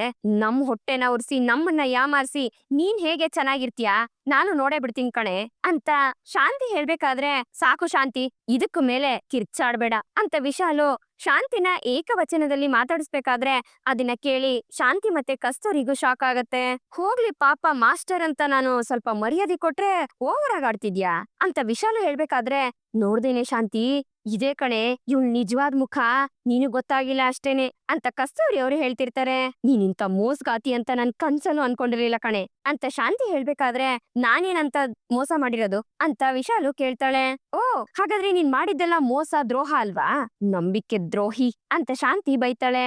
ಏನ್ ಕಸ್ತೂರಿ, ಶಾಂತಿ ಏನೋ ಗೊತ್ತಿಲ್ದೆ ಮಾತಾಡ್ತಿದ್ದಾಳೆ ಅಂತಂದ್ರೆ ನೀನು ಅದನ್ನ ನಂಬಿ ಮಾತಾಡ್ತಾ ಇದ್ಯಾ? ಶಾಂತಿ ಮನೋಜ ತಗೊಂಡಿರೋ ಸಾಲನ ಇನ್ನೂ ಕೊಟ್ಟಿಲ್ಲ, ಅದಕ್ಕೆ ಫೈನಾನ್ಷಿಯರು ಮನೇನ ಜಪ್ತಿ ಮಾಡಿದ್ದಾರೆ. ಇದಕ್ ನಾನೇನ್ ಮಾಡಕ್ಕಾಗತ್ತೆ ಅಂತ ವಿಶಾಲು ಕೇಳ್ತಾಳೆ. ಸಾಕು, ನಿಲ್ಸ್ತೀಯ ನಿನ್ ಮಾತನ್ನ? ಇನ್ ಎಷ್ಟು ದಿವಸ ಅಂತ ಈ ರೀತಿ ಸುಳ್ಳು ಹೇಳ್ಕೊಂಡ್ ಬದುಕ್ತ್ಯಾ? ನಿನ್ ಸುಳ್ಳನ್ನ ಇಷ್ಟು ದಿವಸ ನಾನ್ ನಂಬಿದ್ದೆ ಸಾಕು ಕಣೆ. ನಿನ್ ಆಕ್ಟಿಂಗ್ ಏನು ಅಂತ ನನ್ಗೆಲ್ಲ ಗೊತ್ತಾಗೋಯ್ತು. ಆ ಫೈನಾನ್ಷಿಯರ್ನ ಮುಂದೆ ಇಟ್ಕೊಂಡು ಹಿಂದೆಯಿಂದ ದುಡ್ಡು ಕೊಟ್ಟು ಗೊಂಬೆ ಆಡಿಸ್ದಂಗ್ ಆಡ್ಸಿದ್ದು ಗೊತ್ತಿಲ್ಲ ಅಂತ ಅನ್ಕೊಂಡಿದ್ಯಾ ಅಂತ ಶಾಂತಿ ಹೇಳ್ಬೇಕಾದ್ರೆ, ವಿಶಾಲು, ನೀನ್ ಮಾಡಿರೋದು ತುಂಬಾ ದೊಡ್ಡ ತಪ್ಪು. ಶಾಂತಿ ನಿನ್ ಮೇಲೆ ಎಷ್ಟು ನಂಬಿಕೆ ಇಟ್ಟಿದ್ಲು ಗೊತ್ತಾ? ನಿನ್ ಬಗ್ಗೆ ಯಾವಾಗ್ಲೂ ನನ್ನ ಹತ್ರ ಹೇಳ್ಕೊಂಡು ಖುಷಿ ಪಡ್ತಿದ್ಲು, ಹೆಮ್ಮೆಯಿಂದ ಹೇಳ್ಕೊತಿದ್ಲು ನಿನ್ನಂತ ಫ್ರೆಂಡ್ ಇರ್ಬೇಕು ಅಂತ ಕಸ್ತೂರಿ ಅವರು ಹೇಳ್ತಿರ್ತಾರೆ. ಇವಾಗ ತಾನೆ ಇವಳು ನಿಜವಾದ ಬಣ್ಣ ಏನು ಅಂತ ಗೊತ್ತಾಗ್ತಾ ಇರೋದು. ನಿನ್ನನ್ನ ನಂಬಿ ಮನೇಲಿ ನಡೆಯೋ ವಿಷಯನೆಲ್ಲ ಹೇಳದ್ನಲ್ಲೇ, ಅದಕ್ಕೆ ನನ್ನ ಮನೇನೆ ಇವತ್ತು ರೋಡಲ್ಲಿ ನಿಂತ್ಕೊಳ್ಳೋ ರೀತಿ ಮಾಡ್ಬಿಟ್ಟಲ್ಲೇ. ನಮ್ಮ ಮನೆಗೆ ಸೀಲ್ ಹಾಕಿಸ್ದೆ. ನನ್ ಗಂಡ ಆ ಮನೇಲಿ ಗೌರವದಿಂದ ಮಾನ ಮರ್ಯಾದೆಯಿಂದ ಬಾಳ್ದವ್ರು ಕಣೆ. ಅಂತದ್ರಲ್ಲಿ ಅಂತ ಮನೇನ ಸೀಲ್ ಹಾಕ್ಸೋದಿಕ್ಕೆ ನಿಂಗ್ ಹೇಗೆ ಮನ್ಸ್ ಬಂತು ಅಂತ ಶಾಂತಿ ಕೇಳ್ಬೇಕಾದ್ರೆ, ಒಬ್ರು ಕಷ್ಟ ಪಡ್ಬೇಕಾದ್ರೆ ಅದನ್ನ ನೋಡಿ ನೀನ್ ಖುಷಿ ಪಡ್ಬೇಡ ವಿಶಾಲು. ಆತರ ಅನ್ಕೊಳ್ಳೋರು ಯಾವತ್ತೂ ಚೆನ್ನಾಗಿರೋದಕ್ಕೆ ಸಾಧ್ಯನೇ ಇಲ್ಲ. ನಿನ್ನ ಒಬ್ಳು ಮನುಷ್ಯ ಅಂತಾನೆ ಹೇಳೋದಿಕ್ಕೆ ಅಸಹ್ಯ ಆಗ್ತಿದೆ. ದುಡ್ಡಿದೆ ಅನ್ನೋ ದುರಂಕಾರದಲ್ಲಿ ಈ ರೀತಿ ಮೆರಿತಾ ಇದೆಯಲ್ಲ ಅಂತ ಕಸ್ತೂರಿ ಅವರು ಹೇಳ್ತಿರ್ತಾರೆ. ಇಬ್ರದು ಮಾತ್ ಮುಗೀತಾ? ಏ ಶಾಂತಿ, ನಿನ್ ಮಾತ್ಗೆ ರಾಗ ಎಳೆಯೋದಿಕ್ಕೆ ಈ ಕಸ್ತೂರಿನ ಕರ್ಕೊಂಡ್ ಬಂದ ಅಂತ ವಿಶಾಲು ಕೇಳ್ತಾಳೆ. ಬೇಡ ವಿಶಾಲು, ತುಂಬಾ ಮಾತಾಡ್ತಾ ಇದ್ಯಾ. ಇಷ್ಟು ದಿವ್ಸ ನಾವು ಜೊತೆಲಿದ್ವಲ್ಲ ಅನ್ನೋ ಒಂದು ನಿಯತ್ತು ನಿನ್ಗಿಲ್ವಾ ಅಂತ ಕಸ್ತೂರಿ ಅವರು ಕೇಳ್ತಾರೆ. ಅದೆಲ್ಲ ಬೇಕಾಗಿಲ್ಲ. ಮೊದ್ಲು ಇಲ್ಲಿಂದ ಇಬ್ರು ಹೊರಡ್ತಾ ಇರಿ. ನೀವ್ ಇಲ್ಲಿ ನಿಂತಿದ್ರೇನೆ ನನ್ಗೆ ಇರಿಟೇಟ್ ಆಗತ್ತೆ. ಇಬ್ರು ಇಲ್ಲಿಂದ ಜಾಗ ಖಾಲಿ ಮಾಡಿ. ತುಂಬಾ ಜಾಸ್ತಿ ಮಾತಾಗೋಯ್ತು ನಿಮ್ದು, ಹೊರಡ್ರಿ ಇಲ್ಲಿಂದ ಅಂತ ವಿಶಾಲು ರೇಗಾಡ್ತಾಳೆ. ಆಗ ಶಾಂತಿ ಮತ್ತೆ ಕಸ್ತೂರಿ ಇಬ್ರು ಕೋಪದಿಂದ ವಿಶಾಲನ ಗುರಾಯಿಸ್ಬೇಕಾದ್ರೆ, ಸಾಲ ತೀರ್ಸೋದಿಕ್ಕೆ ಯೋಗ್ಯತೆ ಇಲ್ಲ, ಮನೆಗೆ ಸೀಲ್ ಹಾಕ್ಸಾಯ್ತು, ಆ ಮನೇನ ಬಿಡಿಸ್ಕೊಳ್ಳೋ ಯೋಗ್ಯತೆನೂ ಇಲ್ಲ, ಬಂದ್ಬಿಟ್ರು ದೊಡ್ಡದಾಗಿ ಕೊಚ್ಕೊಂಡ್ ಇಲ್ಲಿ ಮಾತಾಡೋದಿಕ್ಕೆ, ವೀರಾವೇಶ ತೋರ್ಸೋದಿಕ್ಕೆ ಅಂತ ವಿಶಾಲು ಹೇಳ್ತಿರ್ತಾಳೆ. ಅದಕ್ಕೆ ಶಾಂತಿಗೆ ಕೋಪ ಬರುತ್ತೆ. ನಿಮ್ಮಿಂದ ಸಾಧ್ಯ ಆದ್ರೆ ಉಳಿದಿರೋ 38 ಲಕ್ಷನ ಕಟ್ಟಿ ಆಮೇಲೆ ಬಂದು ಅದೇನ್ ಕಿಸಿತಿರೋ ಇಲ್ಲಿ ಬಂದ್ ಕಿಸಿರಿ. ಆಮೇಲೆ ನಿನ್ ಮನೆ ನಿನ್ ಕೈಗ್ ಬರುತ್ತೆ. ಅಲ್ಲಿವರೆಗೂ ಆ ಸೀಲ್ನ ತೆಗೆದಕ್ಕಾಗೋದಿಲ್ಲ. ಮನೆ ನನ್ ಕಂಟ್ರೋಲ್ ಅಲ್ಲೇ ಇರುತ್ತೆ. ಸೊ ನೀವಿವಾಗ ಹೋಗ್ತಾ ಇರ್ಬೋದು ಅಂತ ವಿಶಾಲು ಹೇಳ್ಬೇಕಾದ್ರೆ, ಏಯ್ ಬಾಯ್ ಮುಚ್ಚೆ ಸಾಕು. ನೀನೇನೆ ನಮ್ಗೆ ಅಯ್ಯೋ ಪಾಪ ಅನ್ನೋದು. ಆದ್ರೆ ಒಂದ್ ಮಾತು ಹೇಳ್ತೀನಿ ಕೇಳಿಸ್ಕೊಳೆ. ದುಡ್ಡಿದೆ ಅಂತ ಇಷ್ಟೊಂದು ದುರಂಕಾರದಲ್ಲಿ ಮೆರಿತಾ ಇದ್ಯಾ. ನೀನ್ ಈ ದುರಂಕಾರ ನಿನ್ನನ್ನ ಹಾಳ್ ಮಾಡೋ ಕಾಲ ಬಂದೇ ಬರುತ್ತೆ. ಆಗ ನಿನ್ನನ್ನ ಕಾಪಾಡೋದಿಕ್ಕೆ ನಿನ್ ಹತ್ರ ಇರೋ ದುಡ್ಡೇ ನಿನಗಾಗೋದಿಲ್ಲ. ಒಬ್ಬ ವ್ಯಕ್ತಿನೂ ನಿನ್ನನ್ನ ಬಚಾವ್ ಮಾಡೋದಕ್ ಬರೋದಿಲ್ಲ. ಯಾರಿಗೋಸ್ಕರನೇ ನೀನ್ ಇಷ್ಟೊಂದೆಲ್ಲ ದುಡ್ಡನ್ನ ಕುಡಿಕ್ತಾ ಇರೋದು? ನಿನ್ ಮಗಳಿಗೋಸ್ಕರ ತಾನೇ ನೀನ್ ಇಷ್ಟೆಲ್ಲ ದುಡ್ಡು ಕುಡಿಕ್ತಾ ಇರೋದು. ಇವತ್ ಹೇಳ್ತಾ ಇದೀನಿ ಕೇಳಿಸ್ಕೊಳೆ. ನಿನ್ ಮಗಳಿಂದಾನೇ ನಿನ್ ಅಂತ್ಯ ಕಣೆ. ಅವಳಿಂದಾನೇ ನೀನ್ ಎಲ್ರ ಮುಂದೆ ತಲೆ ತಗ್ಸಿ ನಿಂತ್ಕೋಬೇಕು ಅಂತ ಪರಿಸ್ಥಿತಿ ಬರುತ್ತೆ. ನೋಡ್ತಾ ಇರು. ಎಲ್ಲಾರ್ ಶಾಪ, ಎಲ್ಲಾರ್ ಗೋಳು ನಿಮ್ಗೆ ತಟ್ಟುತ್ತೆ. ನಿನ್ ಮಗಳು ಏನು ಗತಿ ಇಲ್ದಿರೋನ್ ಜೊತೆನೆ ಓಡೋಗ್ತಾಳೆ, ನೋಡ್ತಾ ಇರು ಅಂತ ಶಾಂತಿ ವಿಶಾಲುಗೆ ಶಾಪ ಹಾಕ್ತಾಳೆ. ಏಯ್ ಅಂತ ವಿಶಾಲು ಕೋಪದಲ್ಲಿ ರೇಗಾಡ್ಬೇಕಾದ್ರೆ, ಶಾಂತಿನೂ ಅವಳಿಗೆ ಕೋಪದಿಂದ ಏಯ್ ಅಂತಾನೆ ರೇಗಾಡ್ತಾಳೆ. ಏಯ್, ಈ ವಾಯ್ಸ್ ಎಲ್ಲ ನನ್ನ ಹತ್ರ ಇಟ್ಕೋಬೇಡ ಕಣೆ. ನೀನ್ ಕೂಗಾಕಿದ ತಕ್ಷಣ ಹೆದರ್ಕೊಂಡು ಓಡೋಗಳಲ್ಲ ನಾನು. ನಾ ಹೇಳದೆ ನಡೆಯೋದು. ನೀನ್ ಮಗಳು ಯಾವನ್ ಜೊತೆ ಓಡೋಗ್ತಾಳೆ ನೋಡ್ತಾ ಇರು. ಆಗ ನೀನ್ ಕೂಡಿಟ್ಟಿದ್ಯಲ್ಲ ಈ ದುಡ್ಡು, ಅದನ್ನ ನೀನ್ ಎದೆ ಮೇಲೆ ಹಾಕೊಂಡ್ ಹೋಗು. ಯಾರು ಇಲ್ದೆ ಒಂಟಿಯಾಗಿ ಪಿಶಾಚಿ ತರ ಅಲಿ ಅಂತ ಶಾಂತಿ ವಿಶಾಲುಗೆ ಶಾಪ ಹಾಕಿ ಕಸ್ತೂರಿಯರ್ನ ಕರ್ಕೊಂಡು ಅಲ್ಲಿಂದ ಹೋಗ್ತಾಳೆ. ಇಂಥ ಮಾತು ಹೇಳ್ಬಿಟ್ಲಲ್ಲ ಇವಳ ಅಂತ ವಿಶಾಲು ಕೋಪದಿಂದ ಕುದೀತಾ ಇರ್ತಾಳೆ. ಈ ಕಡೆ ರವಿ ಮನೆಗೋಸ್ಕರ ನಾನೇನು ಮಾಡಕ್ ಆಗ್ತಿಲ್ವಲ್ಲ ಅಂತ ತುಂಬಾ ಯೋಚನೆ ಮಾಡ್ಕೊಂಡ್ ಕುತ್ಕೊಂಡಿರ್ಬೇಕಾದ್ರೆ ಶ್ರುತಿ ಬಂದು ಅವನನ್ನ ಸಮಾಧಾನ ಮಾಡ್ತಿರ್ತಾಳೆ. ಅಲ್ಲ ರವಿ, ನೀನ್ ನೋಡಿದ್ರೆ ಇಷ್ಟೊಂದ್ ತಲೆ ಕೆಡ್ಸ್ಕೊತಾ ಇದ್ಯಾ, ಆದ್ರೆ ಆ ಮನೋಜು ಸಾಲ ತಗೊಂಡಿರೋದು ಅವ್ರನ್ನೇ. ಆದ್ರೆ ಅವರು ರೋಹಿಣಿ ಜೊತೆ ಆರಾಮಾಗಿ ಓಡಾಡ್ಕೊಂಡ್ ಸುತ್ತಾಡ್ಕೊಂಡಿದ್ದಾರೆ. ಏನ್ ಮಾಡ್ಲಿ, ಮನೆಗೋಸ್ಕರ ನಾನೇನಾದ್ರೂ ಮಾಡೋಣ ಅಂತಂದ್ರೆ ರೆಸ್ಟೋರೆಂಟ್ ಮೇಲೆ ಸಾಲ ತಗೊಂಡಿರೋ EMI ಇದೆ, ಅದ್ ಕಟ್ಟೋವರೆಗೂ ನಾನು ಏನು ಮಾಡಕ್ ಆಗೋದಿಲ್ಲ ಅಂತ ಶ್ರುತಿ ಹೇಳ್ತಾಳೆ. ಶ್ರುತಿ, ನೀನ್ ಏನು ಅಂತ ನನಗ್ ಗೊತ್ತಿಲ್ವಾ? ನಿನ್ ಪರಿಸ್ಥಿತಿ ನನ್ಗೆ ಅರ್ಥ ಆಗತ್ತೆ. ನಿನ್ ಹತ್ರ ದುಡ್ಡಿದ್ರೆ ನೀನ್ ಸುಮ್ನೆ ಇರೋಂತವಳಲ್ಲ. ಈಗ ನನ್ಗೇನ್ ಮಾಡ್ಬೇಕು ಅಂತ ಗೊತ್ತಾಗ್ತಿಲ್ಲ ಅಂತ ರವಿ ಟೆನ್ಷನ್ ಮಾಡ್ಕೊತಿರ್ತಾನೆ. ಅಷ್ಟ್ರಲ್ಲಿ ಶೀಲಾ ಶ್ರುತಿ ಅಂತ ಕರಿತಾಳೆ. ಏನ್ ಮಮ್ಮಿ ಅಂತ ಶ್ರುತಿ ರೂಮಿಂದ ಆಚೆಗ್ ಬಂದು ಶೀಲನ ಕೇಳ್ಬೇಕಾದ್ರೆ, ಶ್ರುತಿ, ನಿಮ್ಮಪ್ಪ ನಿಮ್ಮಿಬ್ರ ಹತ್ರ ಮಾತಾಡ್ಬೇಕಂತೆ, ಬರ್ತೀಯಾ ಅಂತ ಹೇಳಿ ಶೀಲಾ ಕೇಳಿದಾಗ ಸರಿ ಆಯ್ತು ಅಂತ ಶ್ರುತಿ ಮತ್ತೆ ರವಿ ಇಬ್ರು ವಾಸುದೇವ್ ಹತ್ರ ಹೋಗ್ತಾರೆ. ಏನ್ ಡ್ಯಾಡಿ ಅಂತ ಶ್ರುತಿ ವಾಸುದೇವ್ನ ಕೇಳ್ಬೇಕಾದ್ರೆ, ನೋಡಮ್ಮ, ನೀನು ನಮ್ಗಿರೋ ಒಬ್ಳೆ ಮಗಳು. ನಿನ್ ಗಂಡನ್ ಮನೇಲಿ ಈ ರೀತಿ ಕಷ್ಟ ಇರ್ಬೇಕಾದ್ರೆ ಅದನ್ನ ನೋಡ್ಕೊಂಡು ಸುಮ್ನೆ ಇರೋದಕ್ಕಾಗೋದಿಲ್ಲ. ನೋಡು, ಸ್ಟ್ರೈಟ್ ಆಗಿ ಪಾಯಿಂಟ್ಗೆ ಬರ್ತೀನಿ. ನಮ್ ಕಡೆಯಿಂದ ನಿಮ್ ಮನೆ ಸಾಲ ತೀರ್ಸೋದಿಕ್ಕೆ 10 ಲಕ್ಷನ ಕೊಡ್ತೀನಿ ಅಂತ ವಾಸುದೇವ್ ಹೇಳ್ತಾನೆ. ಅದನ್ನ ಕೇಳಿ ರವಿ ಮತ್ತೆ ಶ್ರುತಿಗೆ ಶಾಕ್ ಆಗತ್ತೆ. ನೋಡಮ್ಮ, ಅದನ್ನ ತಗೊಂಡೋಗಿ ನಿಮ್ ಮಾವನ್ ಕೊಡು. ಪೂರ್ತಿಯಾಗಿ ಸಾಲ ತೀರ್ಸೋದಿಕ್ಕೆ ದುಡ್ಡು ಕೊಡೋಕ್ ಆಗದೆ ಹೋದ್ರುನು ಸ್ವಲ್ಪನಾದ್ರೂ ಅವ್ರಿಗೆ ಭಾರ ಕಡಿಮೆ ಆಗತ್ತೆ ಅಂತ ವಾಸುದೇವ್ ಹೇಳ್ಬೇಕಾದ್ರೆ, ಡ್ಯಾಡಿ, ನಾನ್ ನಿನ್ ಹತ್ರ ಇದ್ರ ಬಗ್ಗೆ ಕೇಳೇ ಇಲ್ವಲ್ಲ ಅಂತ ಶ್ರುತಿ ಹೇಳ್ತಾಳೆ. ಇರಮ್ಮ, ನಾನ್ ಪೂರ್ತಿ ಹೇಳೋದನ್ನ ಸರಿಯಾಗಿ ಕೇಳಿಸ್ಕೊ. ನಾನು ದುಡ್ಡು ಕೊಡ್ತೀನಿ, ಆದ್ರೆ ಒಂದೇ ಒಂದ್ ಕಂಡೀಷನ್. ನೋಡಮ್ಮ, ಆ ದುಡ್ಡು ಕೊಟ್ಟಿದ್ ನೆಕ್ಸ್ಟ್ ಸೆಕೆಂಡೇ ನೀನು ಆ ಮನೆ ಬಿಟ್ಟು ಈ ಮನೆಗೆ ಶಿಫ್ಟ್ ಆಗ್ಬೇಕು. ಜೊತೆಗೆ ಅಳಿಯಂದ್ರನ್ನು ಕರ್ಕೊಂಡ್ ಬರ್ಬೇಕು ಅಂತ ವಾಸುದೇವ್ ಹೇಳ್ತಾನೆ. ಅದಕ್ಕೆ ರವಿ ಮತ್ತೆ ಶ್ರುತಿ ಇಬ್ರು ಒಪ್ಗೆ ಇಲ್ಲ ಅಂತ ಹೇಳ್ತಾರೆ. ಮನೆ ಬಿಟ್ಟು ಈ ಮನೇಲಿ ಅಳಿಯ ಆಗಿ ಬಿದ್ದಿರೋ ಅಂತ ಇಂಡೈರೆಕ್ಟ್ ಆಗಿ ಹೇಳ್ತಿದ್ದೀರಾ ಅಂತ ರವಿ ಕೋಪ ಮಾಡ್ಕೋತಾನೆ.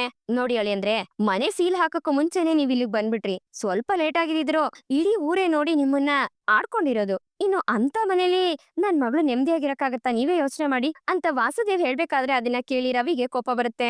ನೋಡಿ ಅಳಿಯಂದ್ರೆ, ನೀವು ಇಲ್ಲೇ ಬಂದಿದ್ಬಿಡಿ. ನೋಡಿ, ನಮ್ಗೆ ಅಂತ ಇನ್ಯಾರಿದ್ದಾರೆ? ನಾವು ಈ 10 ಲಕ್ಷ ಬರೀ ಸಹಾಯ ಅಂತ ಮಾಡ್ತಿಲ್ಲ, ನಮ್ ಮಗಳು ಭವಿಷ್ಯಕ್ಕೆ ಅಂತ ಮಾಡ್ತಾ ಇರೋದು. ನನ್ ಮಗಳು ನಿಮ್ ಮನೇಲಿ ಬೇಡದೇ ಇರೋಂತ ಸಮಸ್ಯೆಗಳಲ್ಲಿ ಸಿಕ್ಕಾಕೋಬಾರ್ದು ಅಂತ ಮಾಡ್ತಾ ಇದೀವಿ. ನೀವು ಆ ಸಾಲದಲ್ಲಿ ಒದ್ದಾಡಬಾರ್ದು ಅಂತ ಹೇಳ್ತಾ ಇದೀವಿ ಅಂತ ಶೀಲಾ ಹೇಳ್ತಾಳೆ.